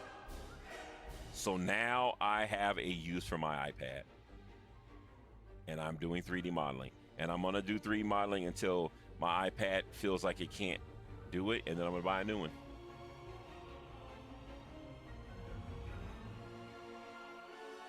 So for those of you guys that just tuned in, we're just doodling right now. We were working on this concept, which, of course, if you know comics, you know who these two are. This is going right along with the project that I'm working on. I can't do 3D modeling. I'm learning it. I can do a little now. I'm learning it for the next big thing. I want to learn how to do 3D modeling so I can do statues. I've always loved 3D statues. I did 3D sculpt. I mean, I've done sculpting. I've sculpted before. I am pretty well versed on sculpting, like real sculpting. Well, physical sculpting. I want to do 3D models. Printable 3D models. That's something that I'm like big on. Who, what? Oh, 11 months. Thank you, good sir. Oh, also, ladies and gentlemen, if you do not know that this month is September and Twitch is matching subs. So if you gift a sub to someone in the community, Twitch will match it, which is rare for Twitch because Twitch does not match anything, which is super exciting. Like it is literally a U sub, and then they match it with. Well, I heard they do bonus stuff too, because I saw somebody get one gifted sub, and then Twitch gave them 27 gifted subs. So it's like random, which I thought was actually pretty cool. But you want to support your fellow streamers.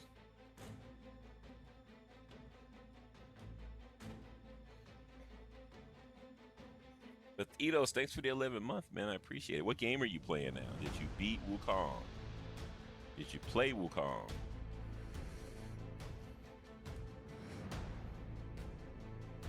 Also, I don't know if I told you, I'm launching a 24-hour channel of my past VODs.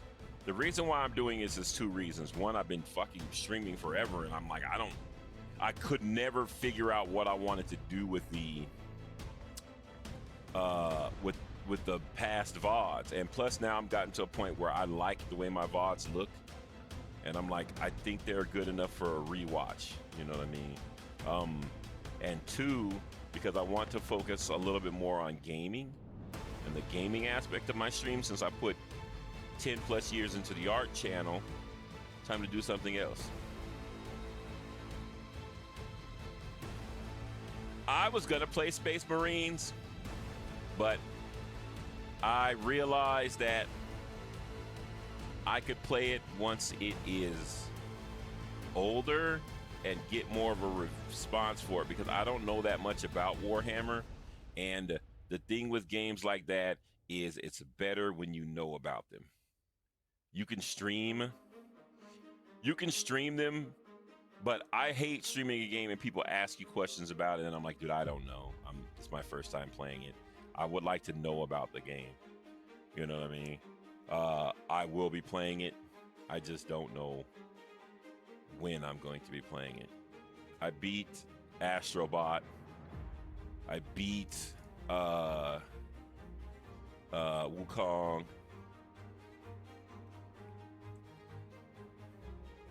My next game that I'm probably going to play is going to be boxing.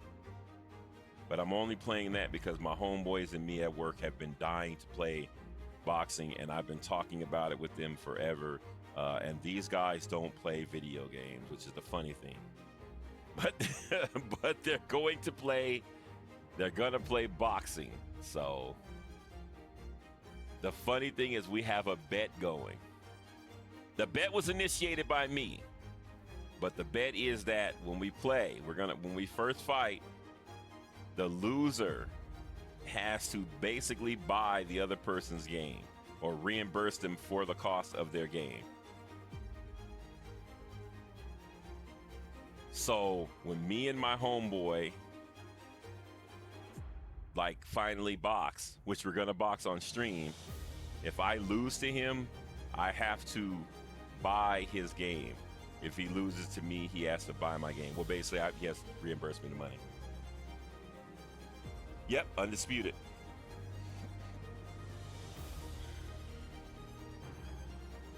And then, of course, Monster Hunter is going to come out next year. And then, of course, the stream is going to become a Monster Hunter stream, because Monster Hunter is life.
Dude, I can't wait for Monster Hunter either. I am so ready.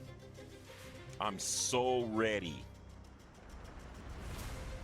You don't understand.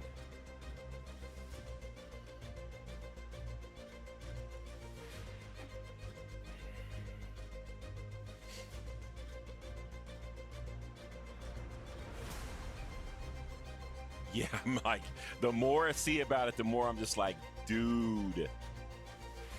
After having to endure Rise, now don't get me wrong, Rise wasn't bad. It just wasn't what it could be. When you make a game, you want to see it potentially grow to be better. And Rise was definitely a step backwards. Step forward for the combat, but a step backwards for the graphics.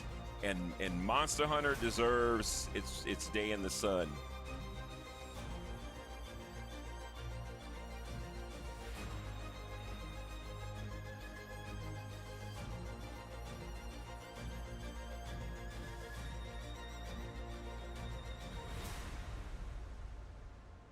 It deserves its day in the sun, and I can't wait.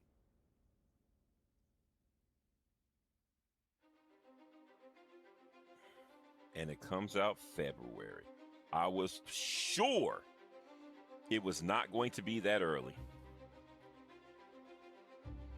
I thought it was going to be mid-June or whatever. I'm debating on getting a PS5 Pro. Don't get it. You know what? I'm not going to influence your decision. You do what's best for you, and let me know how you feel after the purchase. I will not be getting a Pro. For one of two reasons. One, I have a PlayStation. Two, I have a PC. So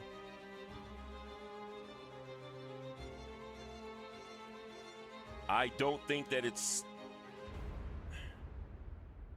the thing is it's definitely within my budget to get one, but I don't. And in the past, the pros have not done specific. Has not been a specific improvement or a big enough improvement over the previous model for me to even be excited about getting one. So yeah, I'm not gonna get a Pro because you know why. It definitely isn't gonna benefit me. But I would love for you to get it and tell me what you think about it.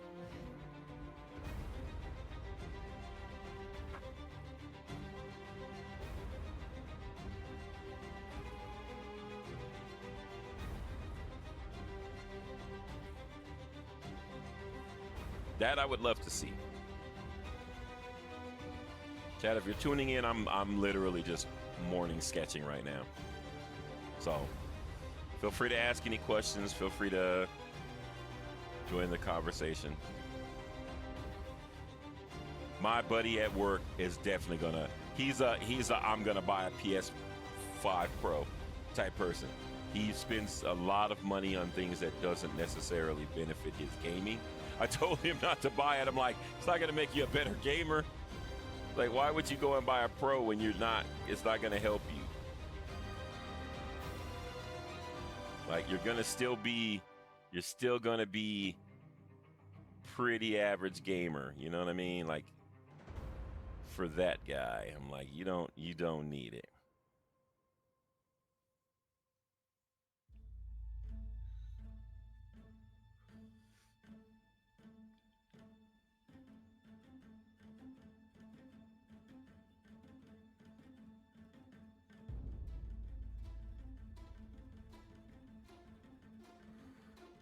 I don't know how this is gonna go.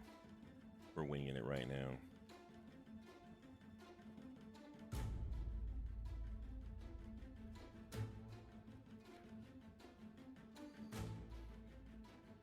So every morning I get up and I sketch, chat. And when I sketch random. I have ideas in my head of poses that I've seen on the internet or concepts that I've wanted to try out. And in the morning, all it is just put it all on paper. Get out of your brain, get it on paper. Doesn't matter if you do anything with it, just get it on paper.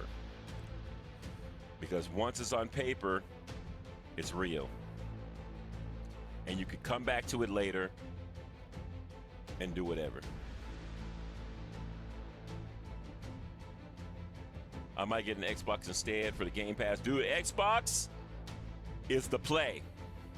And I'm only saying that because I have one and I have not used it, and I am actually happy to be an Xbox owner right now. Because what they showcased this year, dude, they made me a believer again. Because at first I was like, dude, I am not buying another Xbox ever again. But eventually you're just not gonna have to use it anyways, because people aren't paying attention as usual. But if you're paying any bit of remote attention, you see that Microsoft is moving away from the console. They are setting themselves up to be in a position to where they are Steam. They are the Steam for console games. They are going to be on everything. Steam is PC, but Xbox is literally going to be everywhere. And then they will have exclusive games to get people to go to their platform.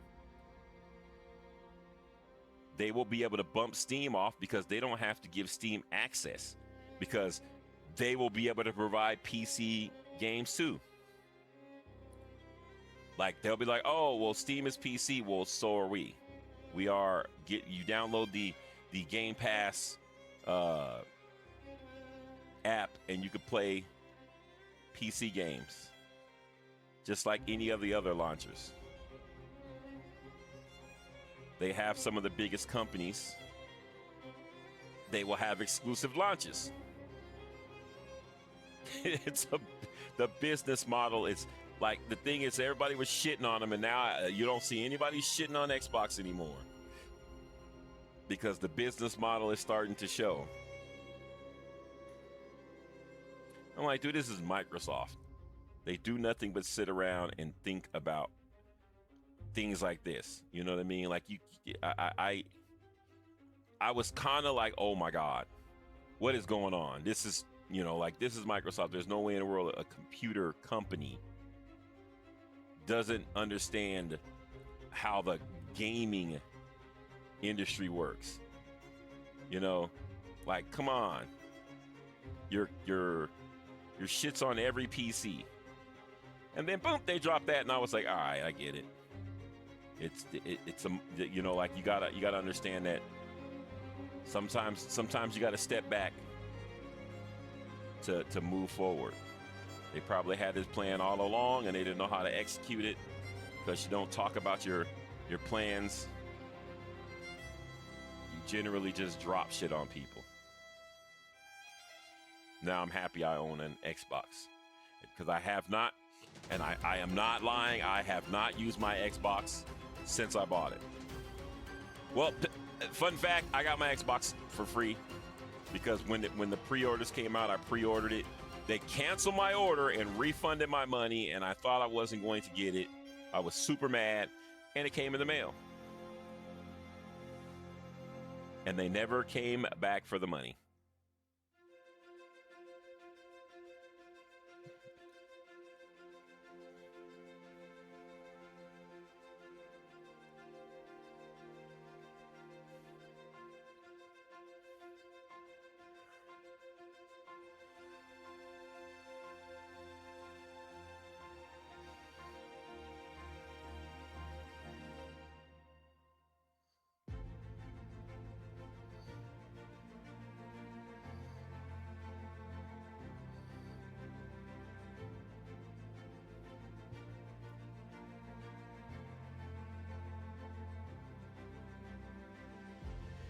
If you guys have any questions, feel free to ask. You haven't noticed I ramble a lot, but it is what it is. Can't you play Game Pass on the Fire Stick? Yes! You can play Game Pass on anything. They are selling consoleless consoles now with just an Xbox controller and like a Fire Stick and a subscription to Game Pass. Now, granted, you can't play the entire catalog because some games require more hardware. But the majority of the games that people play, like normal people play, like normies, the average homebody person, they have enough games on there to supply them, and you can stream anything. It's just the quality of your streaming is based on the quality of your internet.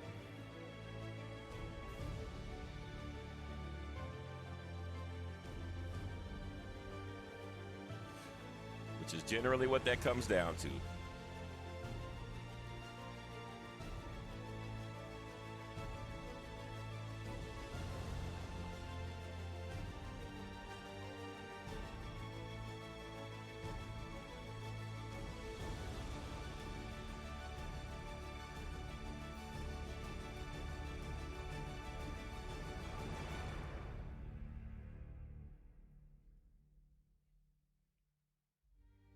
Now, I draw poses like this without like detail because these are the kind of poses that you come back to later and you basically dress them up.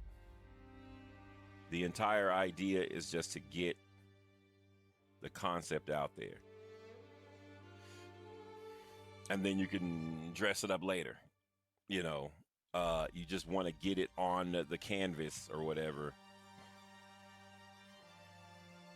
and practice.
Again, I don't really know what I want to do with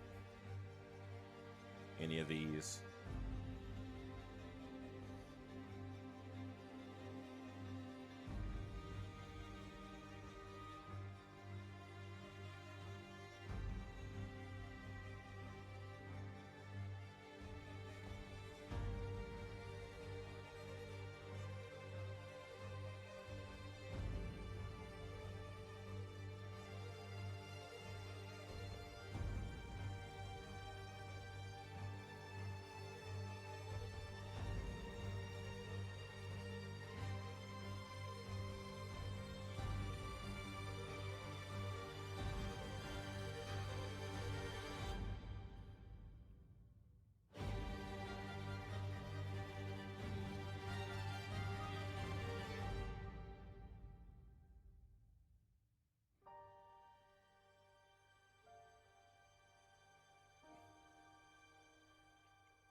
Again, if you guys have any questions, feel free to ask.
All right.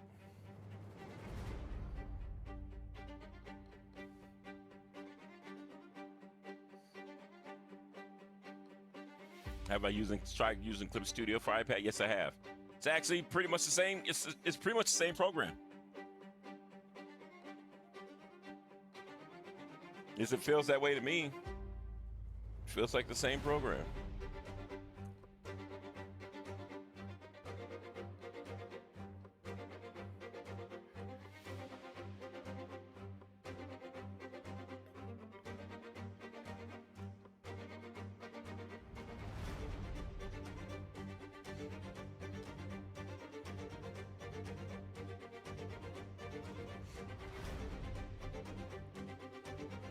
But my problem with Clip Studio for iPad is I have gigantic hands.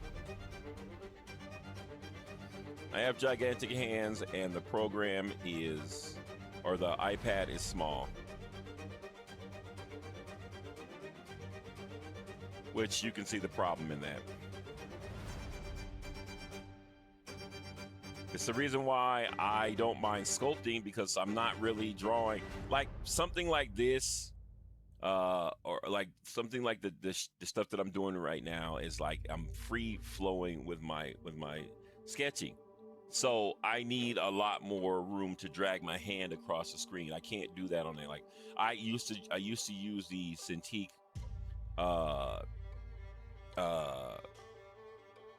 what was it, the smaller one, the handheld one, but it was like 16-inch screen, and it just it was roughly the size of a piece of paper, and I realized that I didn't like that feel.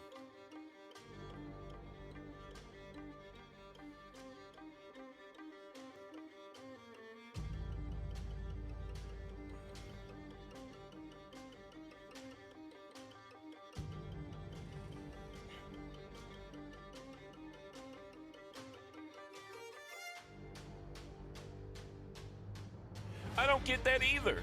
That's what I said. I'm like, what the fuck is with this 13 and 10-inch? Make a bigger one. You realize people use it for more than just whatever. Like, make an iPad for people that do art and stuff. You have a monopoly on the shit right now. Like, take advantage of it before the companies start wising up and start making iPads. That the thing is, people will make iPad type products, but they don't have the OS. So they use Android, and the problem with Android isn't as intuitive as the Apple OS when it comes to tablets. It's very intuitive, and because it is proprietary, people can't tamper with it, which obviously makes it faster. Because if you have Android, you can tamper with it, and you tend to make your shit slow down because you don't know what the hell you're doing and you start fucking shit up. That's the reason why I use an iPhone, because I would tinker with my phone if it was open source, and then I would break it. I definitely would break it. That's the main reason why I use iPad or Apple ones, like Apple phones and stuff like that. But when I'm a PC user, I would never buy a Mac or anything like that. But I know how I am with my gadgets.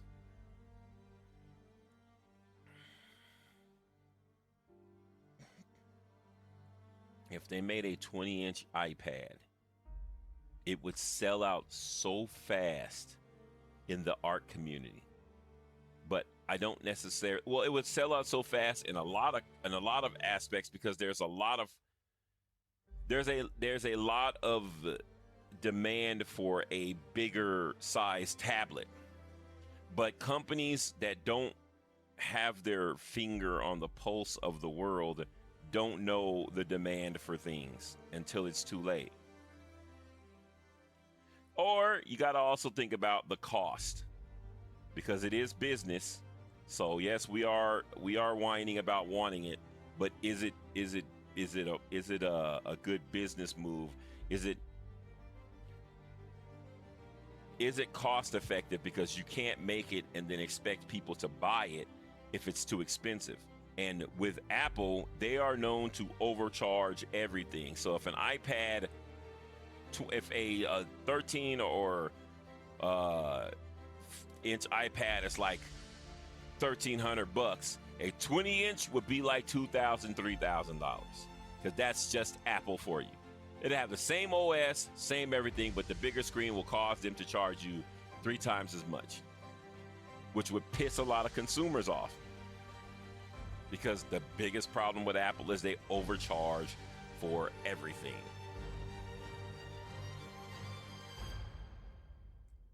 And their technology isn't groundbreaking. That is the argument with the phones. They are all phones. They all do the same shit, except for while other phones are revolutionizing, Apple makes it pretty. That's the gimmick. Nintendo follows the same gimmick. Nintendo's technology isn't fascinating and groundbreaking. It's pretty. And they utilize older technology. Like their business model has always been repurposing old technology, which is why their systems are always they will always feel dated. But people will buy them because they have proprietary games that they don't sell to anybody, and they make their games for kids. Which, if you're making it for kids, you don't need high-end graphics and all of that. You're making games for kids. And because you're making games for kids, you can make them cheap. And if you make them cheap, your parents will buy them, because cheap equals, well, affordable. And Christmas comes around and it's Nintendo Switch or PlayStation 5. Nintendo Switch all day. Nintendo has Mario. Every kid knows Mario.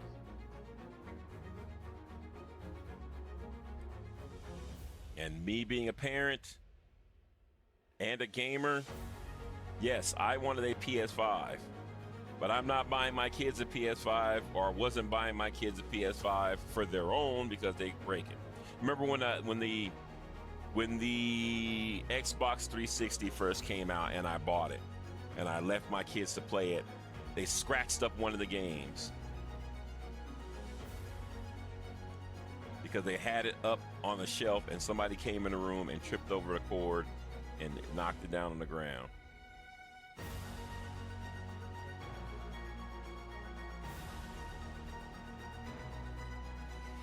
And I was so mad. And all I kept thinking was, why did I let them play it? At first, I thought they had broke the Xbox itself. But it turned out that they only scratched up the game because, you know, the 360. Those are the systems. Those are the first systems where you weren't allowed to move them while they were playing, or you would scratch up the disc.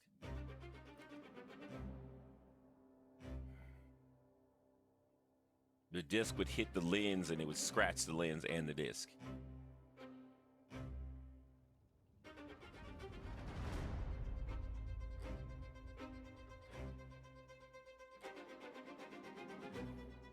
And the crazy thing is they would advertise you sitting it on its side. So for me, that's what I did. I had the Xbox on its side. I mean, on its... You're supposed to lay it flat. I had it up on its side, and the cords, well, you know, regardless, it was like, that was not a good moment in life.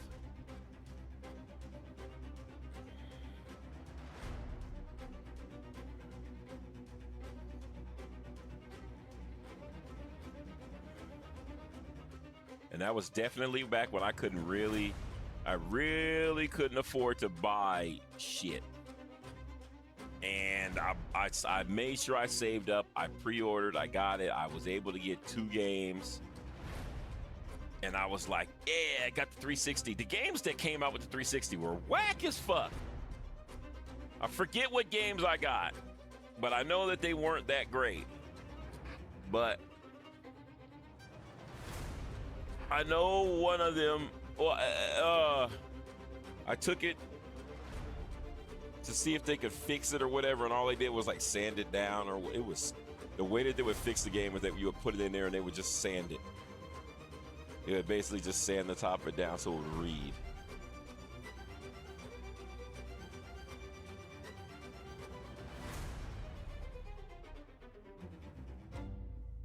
It was not that great.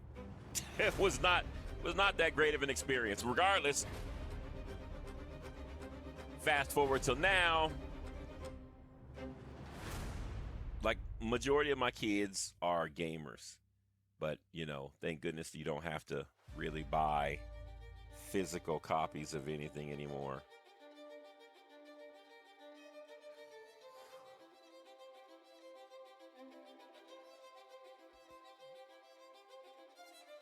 Like, I know a lot of people that are collectors love physical copies.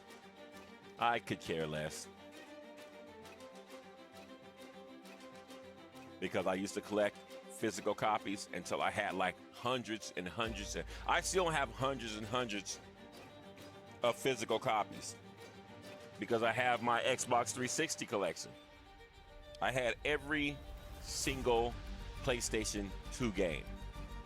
And when I say every single one, my PlayStation 2 was chipped. So I had Japanese and English games. And so I would order games on the internet and they would come in and I would like, regardless, I had about 900 games. Came home from work one day and all of my games were gone. And my PlayStation. My girlfriend sold it to pay rent. But here's the catch. She didn't know that I had already paid the rent. She thought that we were behind or were going to be behind on the rent. And like most people that don't give a shit about what you do, she took my shit and sold it. And then commenced to go off on me about how I don't, basically like what you would figure. What video games is wasting your life and blah blah blah blah. And I was livid. And she was like, well, we could just buy you another one. And I was like, again, they don't get it. So I was like, you can't buy that. It was chipped. She didn't understand, right? I was like, most of those games will not play on a console you buy from a store. And not to mention the fact that that was 900 games that she sold for $1,000. That was well over $10,000, if not more, worth of games. Easy. Gone.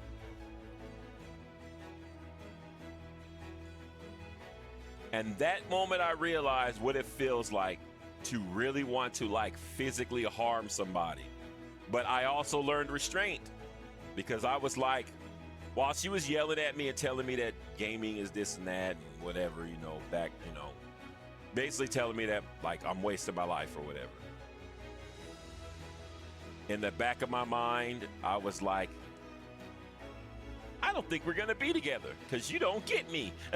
I'm like, that's what I'm thinking. Like, you literally just took my sanity. The one thing that basically keeps me from going on a live spree and sold it. But the amount of patience that I had at that moment defined me as a human, because in all aspects, I should have lost it. But I was so angry, I was calm. And I was like, all I kept thinking was like, I need to get away from her because she doesn't get me. We had kids though, you know, so it wasn't like I could just leave or whatever, but like, you know what I'm saying? Like, we're still cool to this day or whatever. And now we joke about it because now she gets it. You know, of course, video gaming is everywhere and stuff like that. And now she gets it. But like, you know, back in the day, motherfuckers didn't care about gaming. Like, women would tell you that you spend your life doing stupid shit, but then go out and buy a bunch of makeup. You know what I mean? It was one of them type of situations. So, but again, now that I'm older, I'm like, I'm glad I kept my restraint, because it made me understand that you could literally lose shit like that at any moment. I can't care about material shit like that much. And that was when I stopped collecting stuff. I collect, but I collect art, right? But the art that I collect isn't to hoard, to sell for more money or whatever. Because I bought all them games and I wasn't trying to like play them. I was just collecting them to eventually sell them or whatever. Because, you know, but again, fire, theft, anything could happen. Now when I buy art to study it. I collect art to study to make me a better artist. And I realize that I'm not trying to save up art or save up stuff to eventually sell one day in my next generation and make a ton of money. I want to make things that will be collected and sold in the future to people, you know, by other people to make a lot of money. I want to make things that people want to collect. I don't want to collect.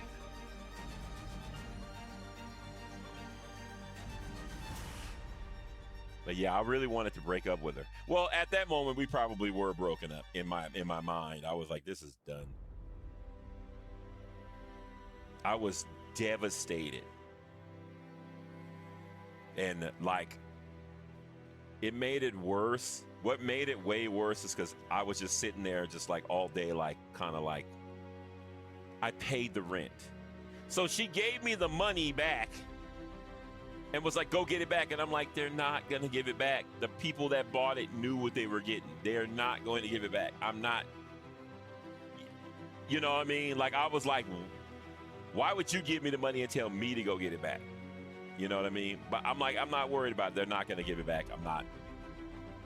They scored, I lost, you know, like whatever, you know.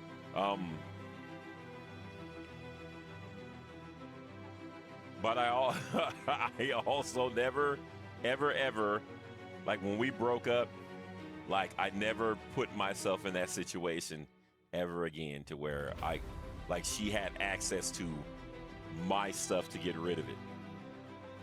And to this day, granted, like again, we have kids. Our kids are grown now, but we're still friends and everything like that, and we're cool. But there have been times in the past where she was consistently trying to live with me, and I'm like, never. You could never, because you invade my peace. Like, you ever have somebody that, like, everybody knows that one person, whether it be guy or girl, that they want all the attention, except for when they don't want to be bothered, like that kind of stuff. Yeah, I know I'm up early. I don't know why I'm up this early, but I'm up. You're up early too, getting ready for work. Good morning, son. Hopefully today you can beat the boss you were working on, because he was getting in that ass last night. But yeah, like that, you have to go through that kind of stuff in life to experience true loss. And you understand how fragile things are. And it actually shifted my mind to want to create rather than collect. So it helped, you know what I mean? But like, yeah, me and her are still friends, and we still care about each other and stuff like that. But I would never. Like, my computer setup is God tier. And she would come and hang out and stuff like that. And then I would have to go to work, and she'd be like, I'll just stay here. And like, no, you're not. You're going home. Like, yeah, like, no, I would I don't. And she would ask me why, and I'm like, I don't trust you. I do not trust you. And she would still be like, oh my God, you're still on that. Yeah, for life. I'm never going to forget that. Forever. I will never give you the opportunity to be, or anybody for that matter, that I don't trust to be around, like the things that give me sanity. even though now I could easily replace any of it. Like, the only people that I trust around my sanity are my children, because my children understand. Like, they understand what keeps me focused, what makes me happy. I could be broke right now. I could be actually broke right now, like no money, whatever, and be perfectly happy because I have I have everything I need for my sanity right now, which is why I managed to save so much money, because I don't spend it, because I have it. Everything that I need to foster my sanity, I already own, and it makes money. And it was by design. And all of that came from, well, shit like that. You think about the past, and you think about things that happened in the past, and you structure your life around things that will keep these things from ever happening again. You know what I mean? Like, I have had money, a lot of it, but I would have it in my home. And then you get robbed. And then you realize that, yo, you need a bank account, because I want to have money, but I also don't want to give people access to my money. You know what I mean? Like, you start thinking about the way you can lose stuff. It's like having a fancy car. I have fancy cars. I've had a lot of fancy cars. But my favorite car that I owned was a truck. The F-150, it's not that big of a deal to the people in the world, but to me, it was everything. I loved that truck. And it got smashed by some random driver who ran a red light. And the fucked up thing about it, well, they cut off a cop. So, you know, like, the cop seen it, like my insurance covered it or whatever, but they didn't fix my truck right. Regardless, it was like, I loved that truck. I loved it. And it got smashed. And the crazy thing was, my truck was totaled. And the other person's truck, they just got in it and drove. Well, once after everything was done with the cops, they got in their truck and drove home. And I had to have mine towed to the junkyard. Ugh. And I was like, I just don't want to own anything that I can lose like that. I just don't. So I don't do that kind of stuff anymore. I don't put my love into things that can be easily taken away. You know what I mean? Like, you can lose anything. So, like, me caring about something that much, there's always like I'm not. Like, if I want a nice fancy car, because I want to buy a truck, but I want to buy it. You know what I mean? But I only want to buy it because I don't want to pay payments, have it get wrecked, and then I'm still paying payments. There's nothing worse than having something that you're paying for, but you don't have it, which has happened. So now I'm like, I can afford this. I can afford to not have a vehicle until I can buy the vehicle, you know, and yeah, it will depreciate in value and all of that, but I'm not trying to buy stuff to hold value. I'm trying to buy stuff to make my life more convenient for a little while. So I don't want to have to pay payments, you know, like, a lot of people's brains don't work like that, you know, like, a lot of people, like, I've had cars and never driven them because I didn't really want a car. I just had to have one because kids and stuff.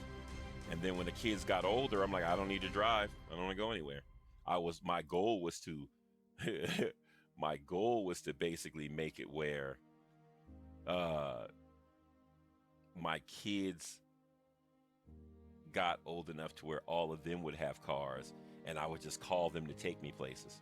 I would just buy all my kids' cars, get them licenses, and buy them all cars so that they could take me places. But of course, I slowly realized that children are basically like I was when I was younger, and they're selfish, and they will not stop their life for their parents until their parents are like unable to take. That is the only time you could actually consider a kid like stopping their life to help you, is when you are unable to take care of yourself. And sometimes that might not even happen. But that's, you know what I mean? You know what I mean? Like, I don't expect my kids to uproot their lives to, you know, but that was my goal, was like, yeah, all of my kids are going to be, they're going to have licenses, and I don't need a car because I'm going to call them and they're going to take me where I need to go. I don't go very many places. So if I need to go shopping, I'll call one of my kids. And now I'm like, yeah, I'm not calling my kids. They're not coming. Penumbra will come. I have kids that will do that, but now I'm just like, I wouldn't burden them like that. But I know if I was like, hey, can you take me somewhere? He would be one of the children that would be like, yeah, I'll take you, Dad. My other sons, no fucking way. They would be like, I got shit to do. I'm like, but I'm your dad. Like, they won't, unless I'm really like, I really, really, really, really, really need you. 9 times out of 10, they ain't gonna. You know what I mean? If I'm like, I need to go buy socks, they'll be like, yo, just Uber.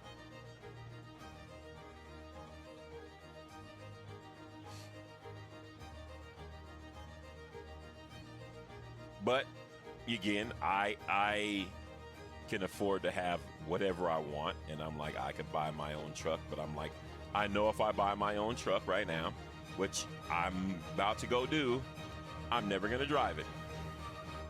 And that's my fear. My last truck I had, I never drove it, and it started having engine problems. I didn't fucking know I didn't know that cars had problems when you didn't drive them. Who knew that? Mechanics, but I didn't. So I had a truck. I bought the truck for my brother, had the engine rebuilt. The truck ran great. It sat for a year, and I Ubered to work. And my friends would be like, why in the hell are you Ubering to work? I don't want to drive. And I'll be like, it's just, I don't want to drive. But I didn't know that if you didn't drive your damn car, the gas would do something to the engine and fuel pumps. And I didn't fucking know about this kind of shit. So it basically just, everything that I paid for just basically was for nothing. And I was like, this is why I hate cars. Not to mention the fact that if you've ever been in a car and it broke down and you were stranded somewhere, you're like, I hate cars. I hate cars. That's where I'm at with vehicles. I hate things that just don't work the way they're supposed to work. Just work. If I'm doing the thing that I'm supposed to do to make the thing do the thing that it's supposed to do the thing. Don't make me do the things and then you don't do the thing. You know what I mean? Like, do the thing. Don't break. You know what I mean? Like, I'm putting gas in you. I'm getting oil changes, tune-ups. Don't break. Ever. Realistically, we know that doesn't work that way. But, I'm like, well, since I know you're going to break and I don't really want to deal with you, I'm just not going to. And then Uber became a thing, and I was like, I'll never have a car. I will Uber and trust my life to a stranger. Because why? Because I'm on the road and I'm trusting my life to strangers every day. Now, with certain people, I know that doesn't work because the world is dangerous, but I am a rather large guy. I don't worry about things like that happening. And I don't go very many places. So if I can't walk there, then I'll Uber. So like the store is like right around the corner, stuff like that. It's how you get out the house. If it's something really, really that I need to go, I'll just call my brother because we work together. So I'm like, hey man, what are you doing? Take me to this place. Yeah. Everything that they make, anything commercial that you buy is designed to break. And people don't get that. I get it because I'm not stupid and I understand how the world works. If you make something that lasts forever, why would they keep making a new model? That's why Apple got in trouble for the whole battery thing. Intentionally causing your phone to like lose charge and stuff like that or break down so you will get a new one. Of course they do that. You intentionally design things to break because that's how you get people to continue buying. Imagine everybody having one iPhone. There will be people out there right now with iPhone 1s because there are people that don't like change. And how do you get those people to buy a new version of the phone? Their old one has to break.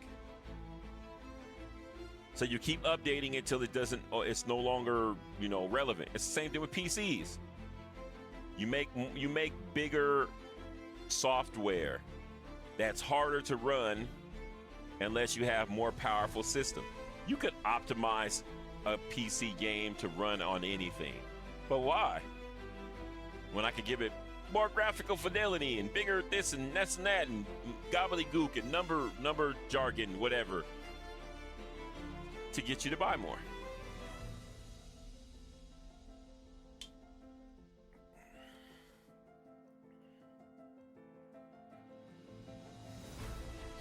Yeah.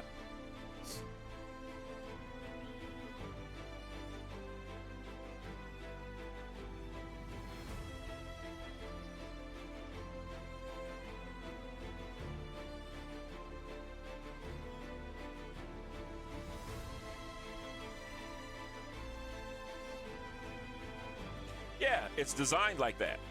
It is designed to force you to have to keep upgrading. It's the same thing with anything else.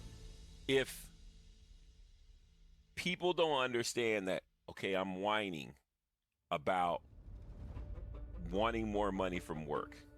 Pay me more money. I deserve more money, right? You do. And then after years and years of whining, they're like, all right, we're going to raise minimum wage. Minimum wage is now going to be, mandatory $15 an hour. And you're like, yay, rejoice. Until you find out, wait, now chicken is $20. Rent is $3,000 because they just gave you minimum wage. They raised your minimum wage, but now they raise the cost of living. And that's how business works. Why? Because if you can start affording stuff, you stop buying stuff. And then profits have to go up every year. How do you increase profits on a product that never changes? Inflation. Inflation is literally just them lying about something. Why would growing something cost more over the years if you're growing the same thing? Because every company is trying to make more money. And if they have to make more money, they charge the people to buy the stuff, to make the stuff that you eat or you use, so they have to charge you more. It all comes to the customer. So that's why everything is super expensive, because it's how companies keep making money. It's how iPhones go from being, $500, $600 to $1,500 for the same shit. But I mean, people don't, of course, it's business. If you understand business, you know that. You understand that as a tattoo artist, if I want to make more money, then I'm going to have to charge more. For generally speaking, the same thing. But in your brain, it's like, I've gotten better. Yes, I'm still doing tattoos, and I'm probably doing the same designs that people have been asking for years, but I'm better now. It doesn't cost me any more money to do the tattoo than it did 6 years ago, but I'm better now, and I deserve more money because things are higher, and that's how most things work. But people don't understand that whining about getting more money just makes them raise prices on everything else. That's how it works.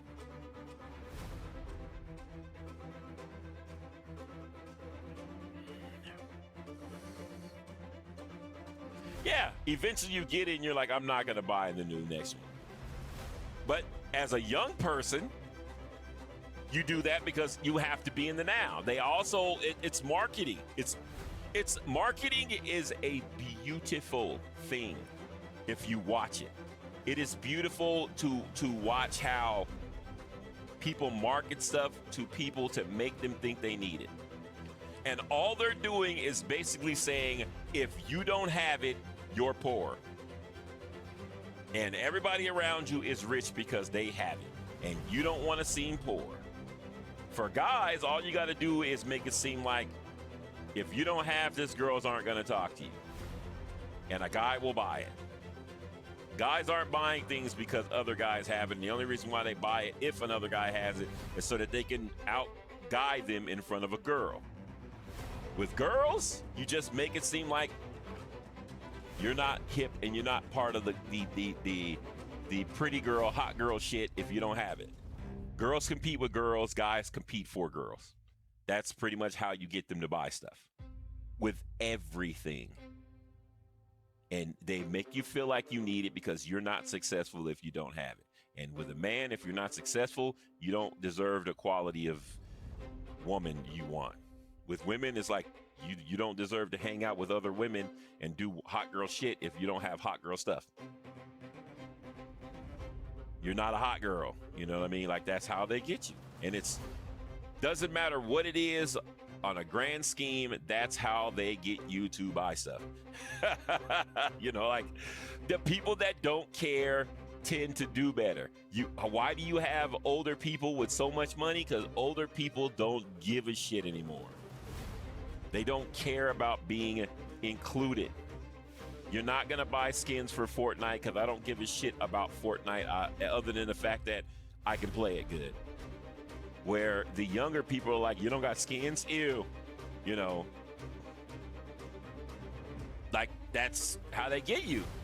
You want to play with me and you want to play me? You want to play me in 2K and you ain't got no VC? Yeah, I can't. You are running around here with stock shoes. I got Jordans on my pretend character. Like, that's how they get you. Then they call you names like Normie and shit like that and make you feel like you're not a part of it. And the average person that doesn't care is like, don't give a shit, whatever, I don't know you. But there are those people that care. The gamers, the hardcore ones that want to be like, I'm hardcore because I have all the stuff. I'm going to buy it. And that new skin that came out that looks just like the old skin, but it's blue, gotta have it. Because gamer. And that's, you know what I mean? That's how that works.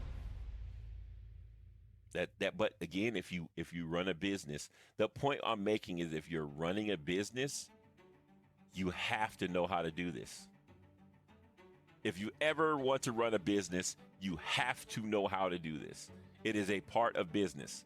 It is a way of making people want what they don't need. And if you're an artist, you definitely need to learn this because no one needs art. You have to make them think they need your art because they don't need it. Who the hell needs pictures on the wall? No one. But you take your art, and art is everywhere, by the way. It's not just pictures on the wall. Art is a part of everything. Your TV is art. Everything is art. You just have to find a way to make your art buyable. And that's the thing, is like your goal is to make your art buyable by including it on something, doing it in a way that no one else is doing it, and whatever, like teaching, which is the best way to sell art. If you're an artist, get good enough to teach other artists. You'll never go out of business. You know what I mean?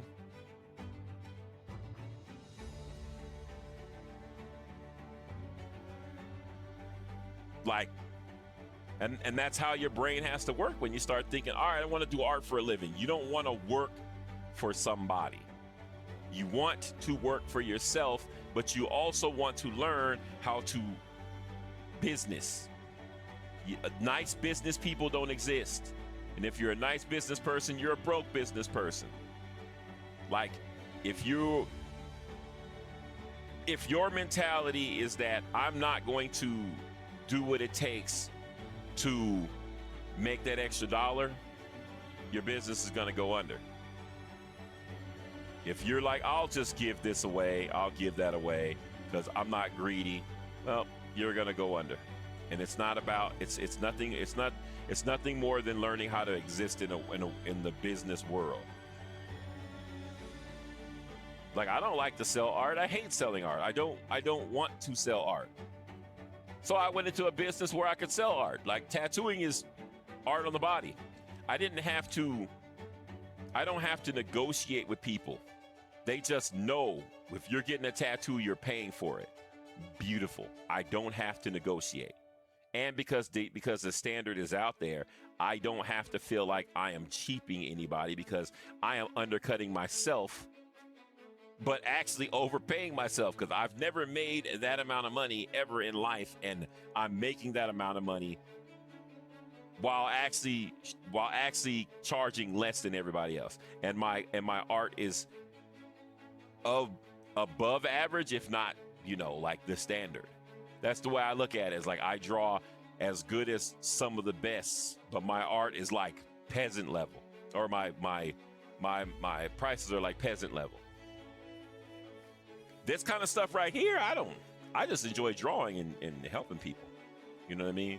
This is what the dream was when I was little, is I just want to sit up and draw and have people ask me questions and care about what I'm doing, because I'm good at what I do. Did I ever think I would be this good or where I'm at right now? Hell no. Hell no. Never did I ever think that I would be this comfortable with my drawing skills. Never. I also never thought that I would be in a position to where I'm sitting in front of this giant computer with 4 or 5 monitors, and all of these gadgets and 2 PCs running and all the video games I could want, and food and everything that I want. And when I was young and poor, I was just happy to be able to afford paper to draw on, because paper was expensive and I was broke. And when you're young and poor, especially when you're young and you have kids, it comes down to what actually matters. And like when you get your paycheck, it's not I need to buy art supplies, it's I need to feed my children, I need to clothe my children, I need to do all of these things for my children, and then what's left over I can do what I need to do. But bills are going to come again, so I have to save these. I can't go buy that. So now I need to find a way to do the thing that I love, because I can't afford to do it, So you get creative. And you realize that the only way you're going to be able to do the thing that you love is to make the thing that you love pay for itself. And tattooing fell in my lap. I didn't really want to do tattooing. I wasn't really I didn't really care to do tattooing. But I knew that tattooing, actually it took me to get a tattoo to realize that, tattoos make you feel a certain way. And I would rather be the person doing the tattoo, because I feel like I would care a lot more about what I was doing than the average person. And then when I found out it was cash in hand and not like a paycheck job, I was like, this is a no-brainer. It is literally cash in hand. I do the tattoo, you give me money, and I go home. I don't have to wait 2 weeks. I don't have to wait 1 week to get my money. You give me my money now. I want to be a tattooer. Holy snap. 65 months. Thank you, son. I appreciate that. Welcome back. I can't even believe you been sub for it's been 65 months already. That is insane. Damn, that is insane. Not to mention the fact that you are one of the, if not the only child of mine that that actually, Ace will sub every blue moon, but that's Ace. He doesn't really want to sub. It usually is me talking crap to him about him sucking at art, and he needs to keep up with what I'm doing. What's funny? What feature that they have on Twitch that people don't necessarily use, that sounded like a good idea at the time, but didn't go off the way it should. Thanks for that follow. I appreciate it. Sub-only streams. Great concept. Didn't go off very well. But could have been something for business purposes, it could have been something great, but the concept was just the culture, the culture just didn't allow it. It could have been something good for especially for art, because doing a sub only stream for art classes and stuff like that would have gone off very well. But yeah, alas, it's one of them things that just never, in hindsight, yeah, people just weren't having that shit. We're like, no fucking way.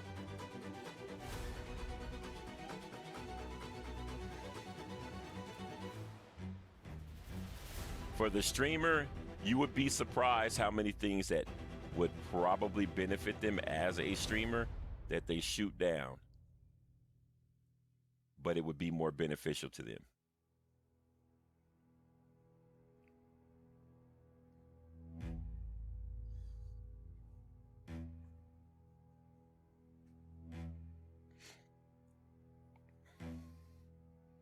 Remember when they offered you the ability to buy your way to the top of the list? That was dumb, but it happened. They were like, we're going to allow your community to pay money to boost your channel.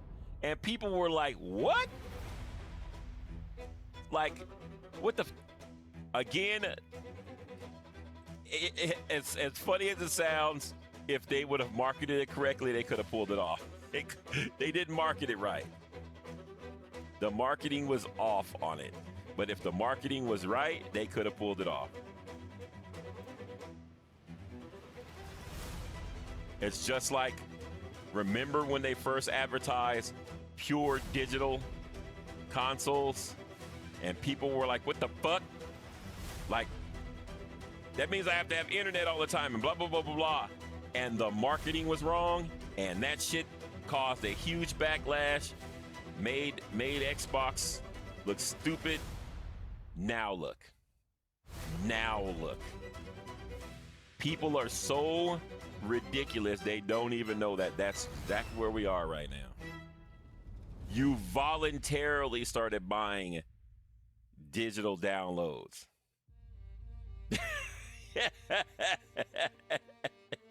Because they fixed the marketing.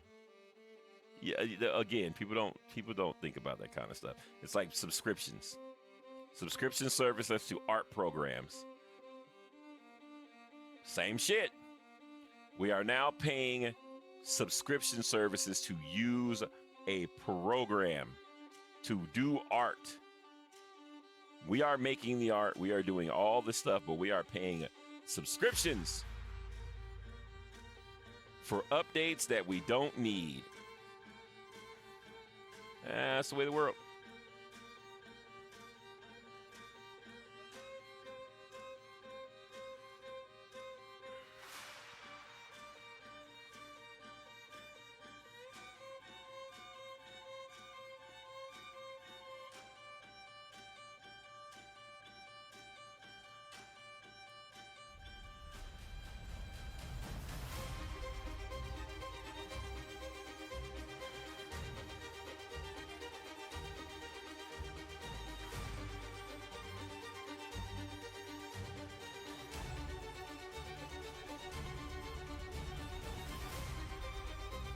Telling you, if you market something right, you can sell anything to anybody with the right marketing. Marketing is what every artist should learn.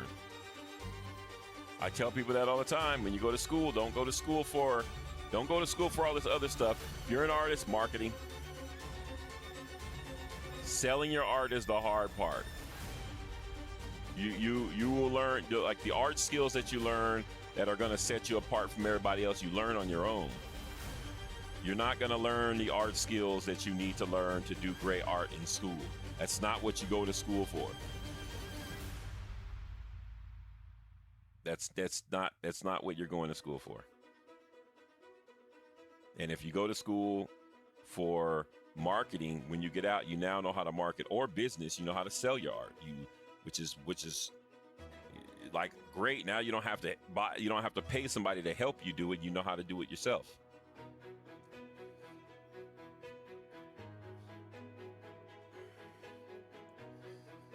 Well, that's the thing is 24-hour subathons aren't the same as when, oh, here we go. I'm about to have a back in my day moment. Back in my day, a 24-hour stream was you streaming on camera live for 24 hours. Now it's just your stream is live. And you're doing a regular stream, your stream just doesn't go off. So now you're playing VODs or whatever when you're not. That's all it is. Like, hey, the stream is still going, but I'm gonna put on a VOD and go to bed. When we did 24-hour streams, it was us streaming. I did art, I don't know how many times for 24 hours. I will say never do that. Never in your life ever do art for 24 hours. You will hate art. And I did so many 24-hour art streams, it was ridiculous. You want to hate doing art? Do a 24-hour art stream where you're sitting up drawing for 24 hours. Bro, don't ever do it. I don't give a damn how much of a badass you are. No fucking way.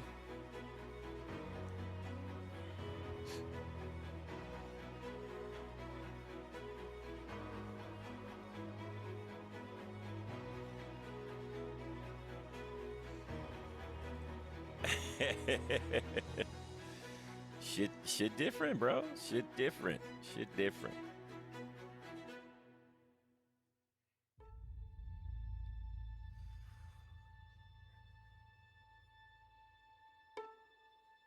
But that's the other thing is like you will always, if you're a business person or you're a person about means and substance, you will be able to see what you need to do to evolve, where everybody else will be sitting up doing a thing and you're like, why isn't everybody doing this? It's because they don't know. They're trying to stay afloat and you are 10 steps ahead. And 9 times out of 10, once you do it and you start balling out, they're gonna copy your strategy. That's the beauty of it. That's how it works. If your strategy works, your strategy is now the strategy.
So I have an idea for this particular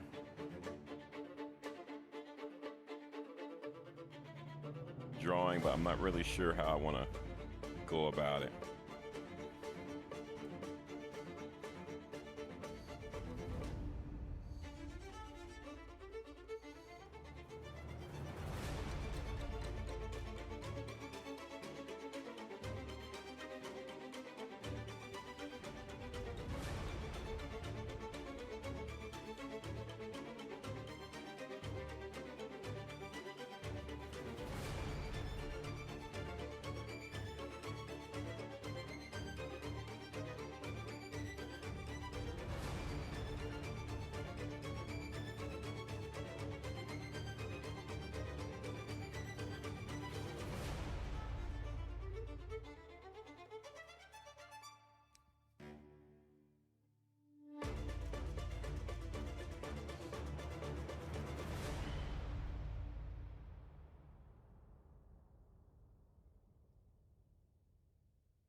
The one thing that I really hate to do when I'm drawing like women is fucking hairstyles, man.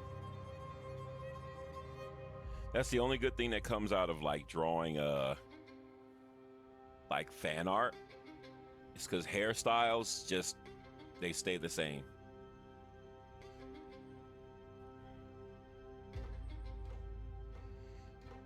Like, so if I wanted to draw a set character, their hairstyle won't change that much.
The other thing that I always got to watch out for when I'm drawing, like especially females, is like torso. I have this nasty habit of making women with very long torsos, but it's not intentional. It's just when I'm doing it, I'm trying to figure out where I want to start the hip area and where I want the torso to stop.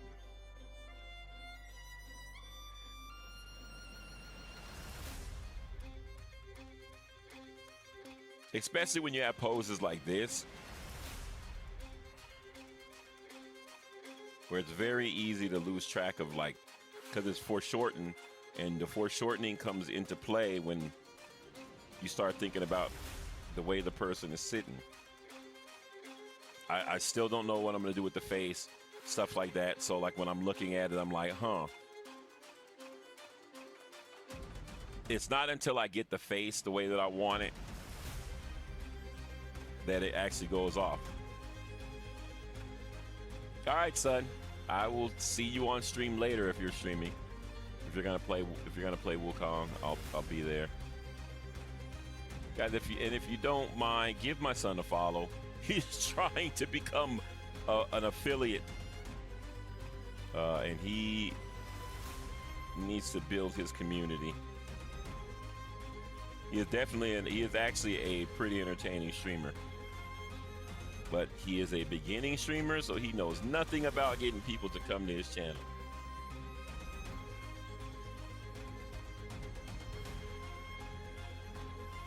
I will definitely give you the benefit of the doubt.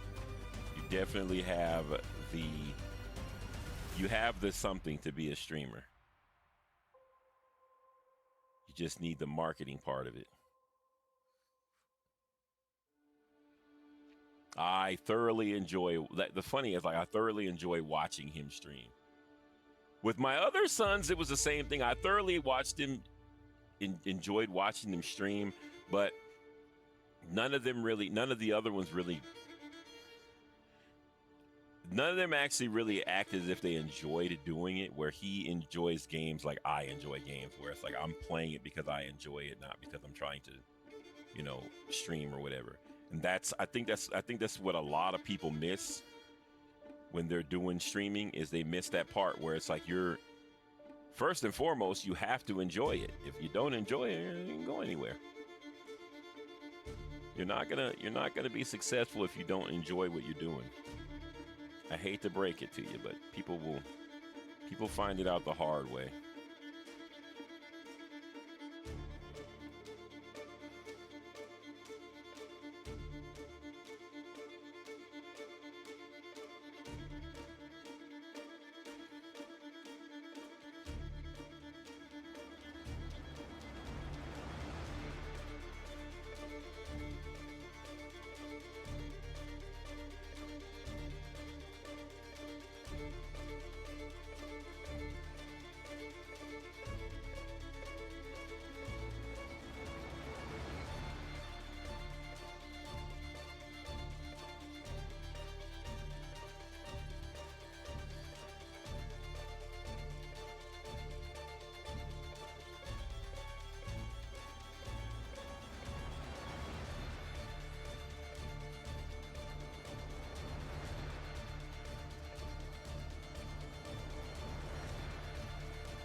See, now I can kind of like, now that I got a rough of the face, I can kind of like start trying to figure out how I actually want to bring it together. I can also step back and look at it and be like, is my head too small or too big? This is a problem that I always run into when I draw anything. It's like, is the head too small? Too big?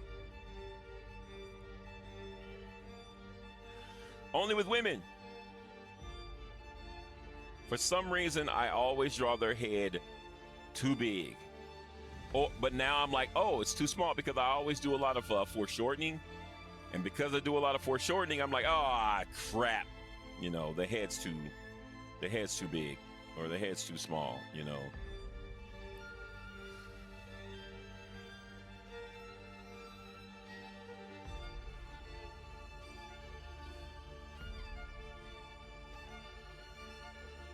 So I'm kind of like, I'm just kind of roughing in what I want the hair to look like. I have no idea yet. I know what this character is going to be. But what I don't know is what I want this character doing. I generally have a kind of idea, but not really.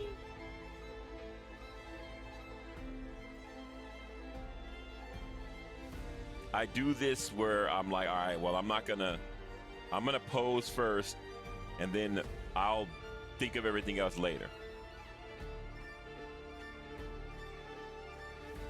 I still have to look up this person's outfit, and then I'm going to look up their outfit and find ways that I can remove parts of it strategically. You know what I mean? Without making the person nude.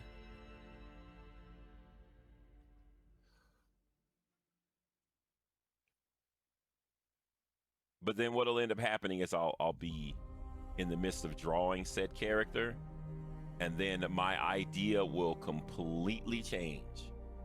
This happens consistently, where I will draw something, and then mid-idea, I'm like, I don't like this, and I just switch it.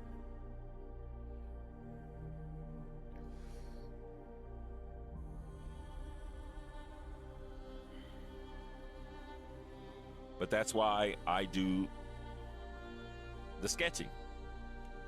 Because if I do the sketching, I don't necessarily have to commit to it. I can literally come back at any point and be like, all right, I'm ready to commit. I think I have an idea of what I want to do.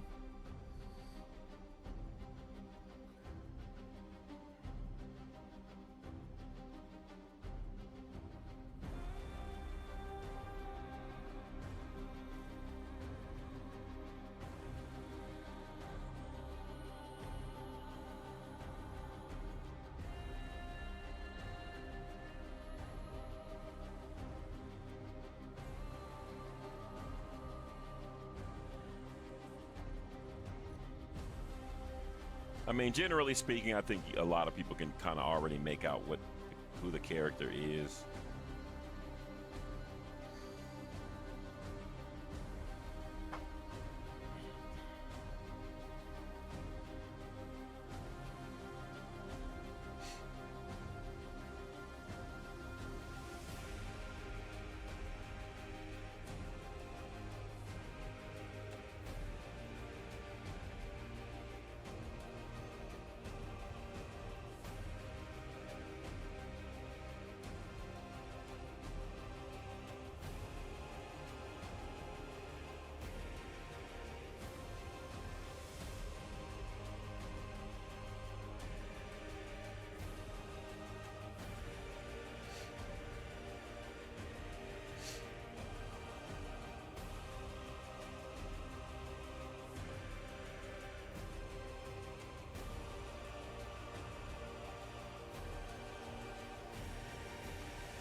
I hate when my pin pressure goes out,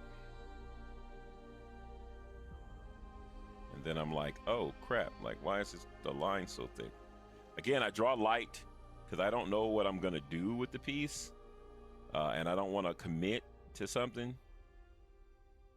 So a lot of times I'll draw really light, and I know it's hard for people to see what I'm sketching, but my idea is the end of the design. I don't care about all the in-betweens. I used to, but I'm a grown-up now, and I understand that none of that matters in the grand scheme of things.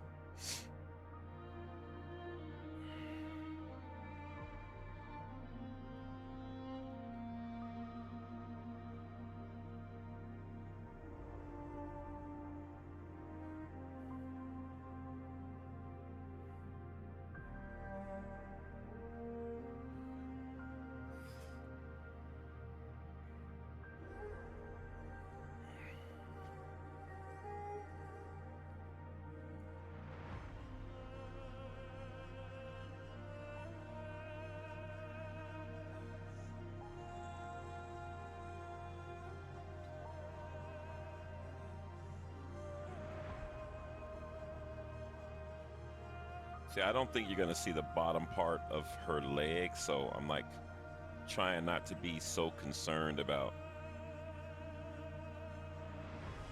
what happens down here.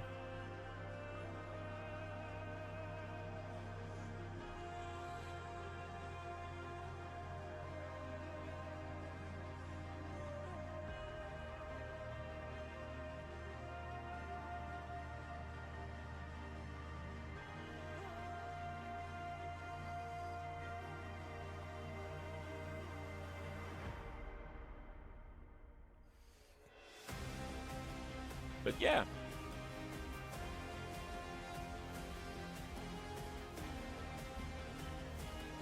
There's going to be thorns everywhere too.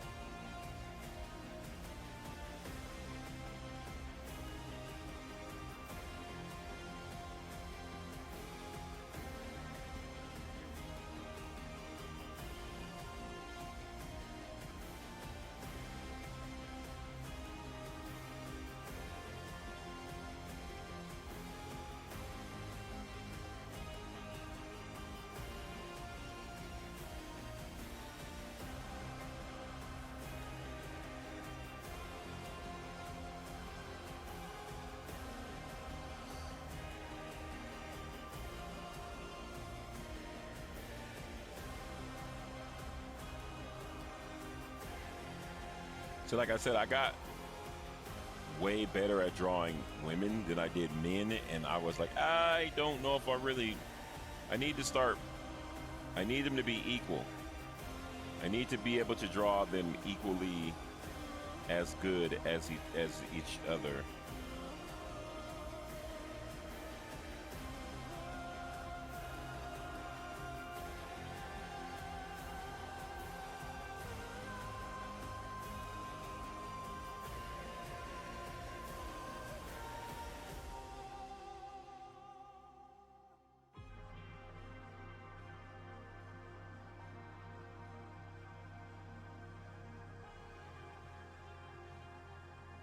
But you get it, it comes together, right? And it just,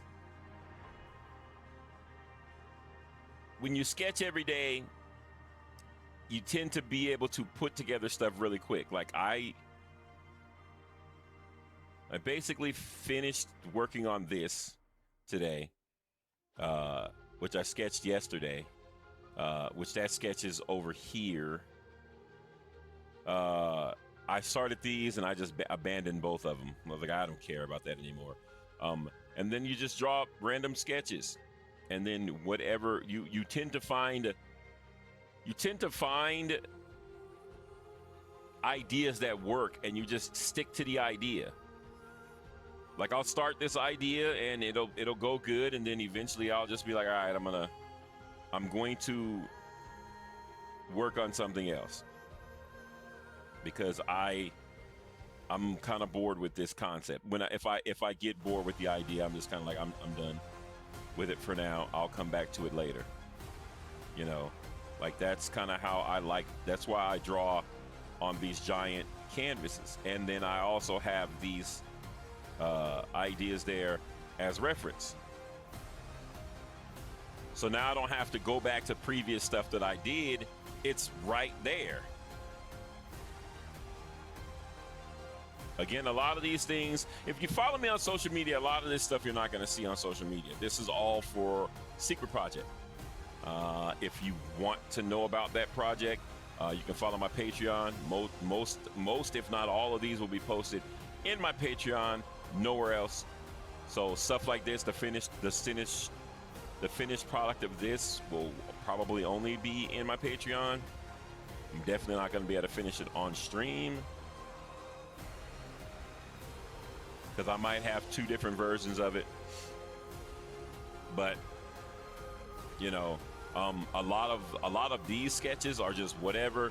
But I do a lot more stuff off stream than I do on stream. Especially now, as far as art is concerned, I'm trying to do more gaming. So the art will be done more like for my Patreon and stuff like that. I am starting a 24-hour art channel, which is basically going to be past VODs from the past 10 years of me doing art. I need to make a link for it and all that, but I am going to probably have that set up sometime this week, so I can actually put some effort into it and get it to like where I need it to be. You know what I mean? Like I have the idea fleshed out. I downloaded all my VODs already. So it's happening. It's not one of them Ink One ideas that's just never gonna happen. It's definitely 100% happening. I gave it a trial run a couple weeks ago.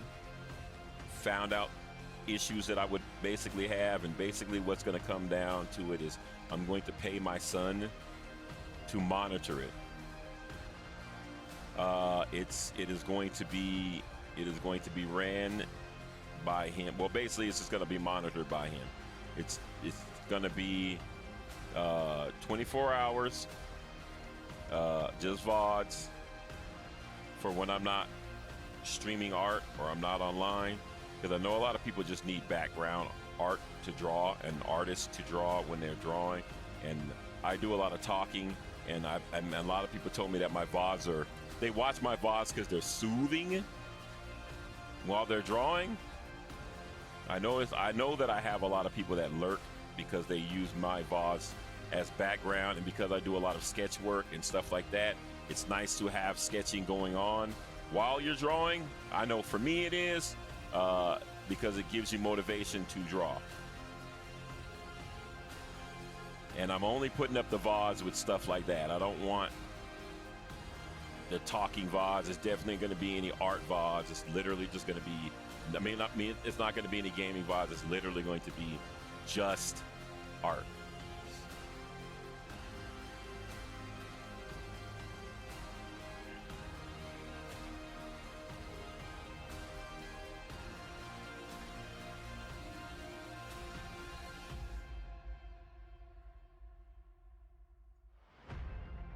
Again, if you guys have any questions, feel free to ask.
Again, if you have any questions, feel free to ask.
See, it comes together. It always comes together.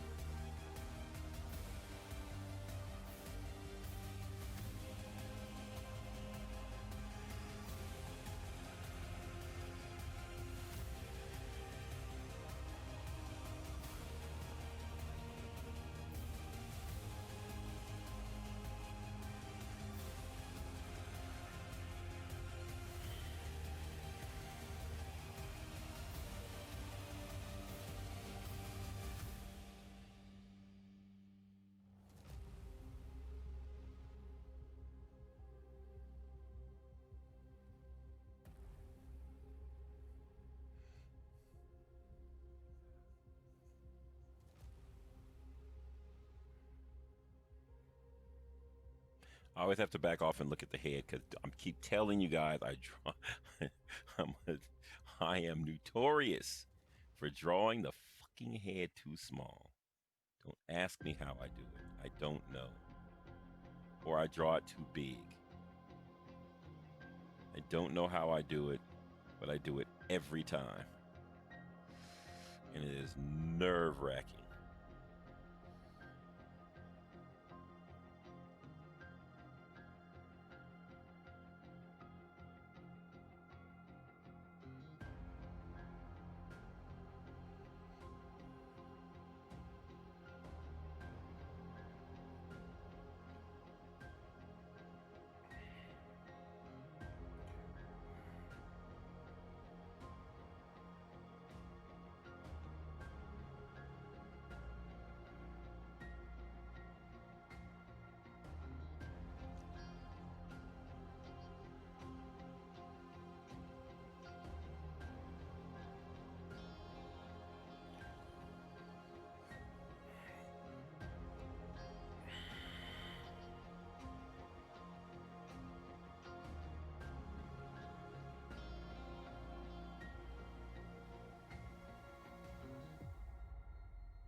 I have to do research on her hair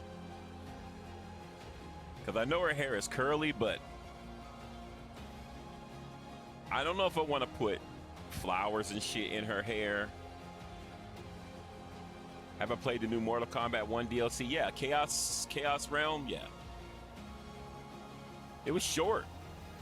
I didn't like the way it ended.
I'm still trying to search for the next game I want to play.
know what? I think that's gonna do it for me today. I want to keep going, but I have to stop myself because I will definitely go too long. I have to actually do real work. Like, time to stop playing and go do the real work. If this is your first time being here and you like what you see, make sure you hit that follow button. So what did we do today? We basically finished off this sketch of Wolverine and Sabretooth. You guys should know who these characters are. Yeah, I was working on it yesterday, just kind of BSing around, and yeah. So we finished this off, and then we just doodled like we always do. So we doodled these sketches, and then I kind of was about to go in on this one, but I'm going to pause myself and not go too far in on it because I don't necessarily know what I want to do with it. Plus, I have to go and practice my 3D modeling, and that's pretty much priority right now. So that's, I'm gonna go do that.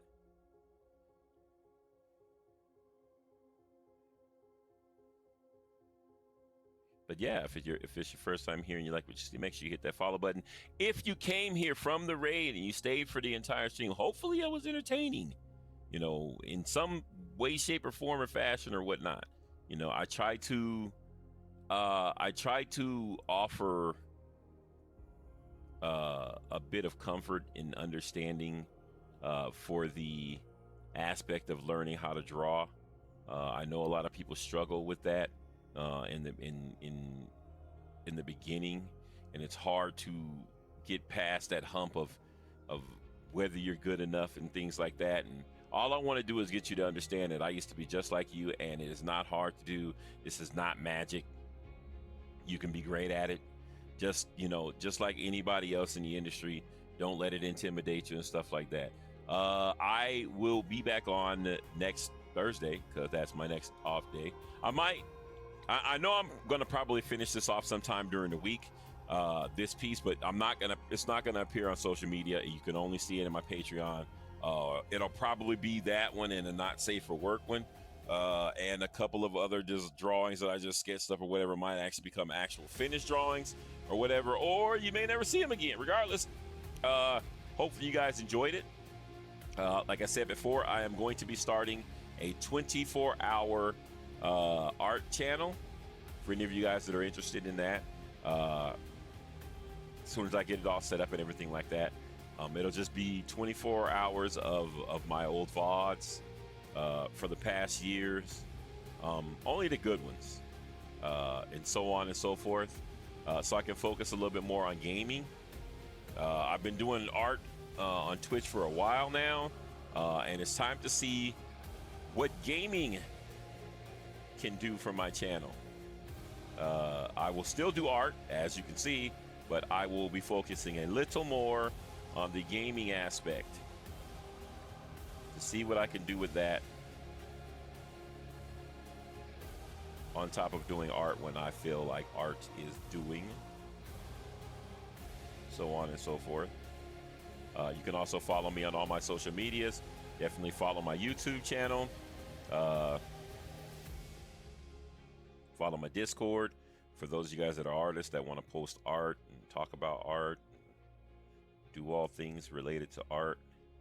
I will not be posting any of my 3D modeling stuff until I am fully capable of performing 3D modeling. Just simply because when I was learning how to do 3D or learning how to do digital, I had a very hard time learning how to do digital because I had so many people that wanted to help me, and I just needed to step back and actually learn how to do things my way. And as soon as I got to that area of expertise, everything went a lot better. So that's what I kind of want to do with 3D modeling.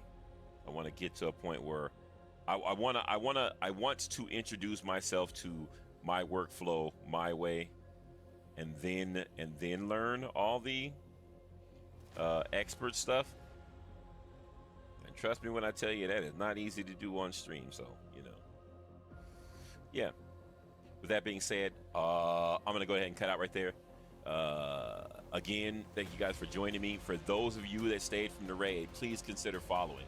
I appreciate the raid, by the way. Anybody that followed, anybody that donated, anybody that subbed, just people that still, you know, find me entertaining. I appreciate that. You know. And I'll see you guys next time I stream. And as always, ladies and gentlemen, life is a canvas. All you need is ink. Guys, have a good day. See you next Thursday.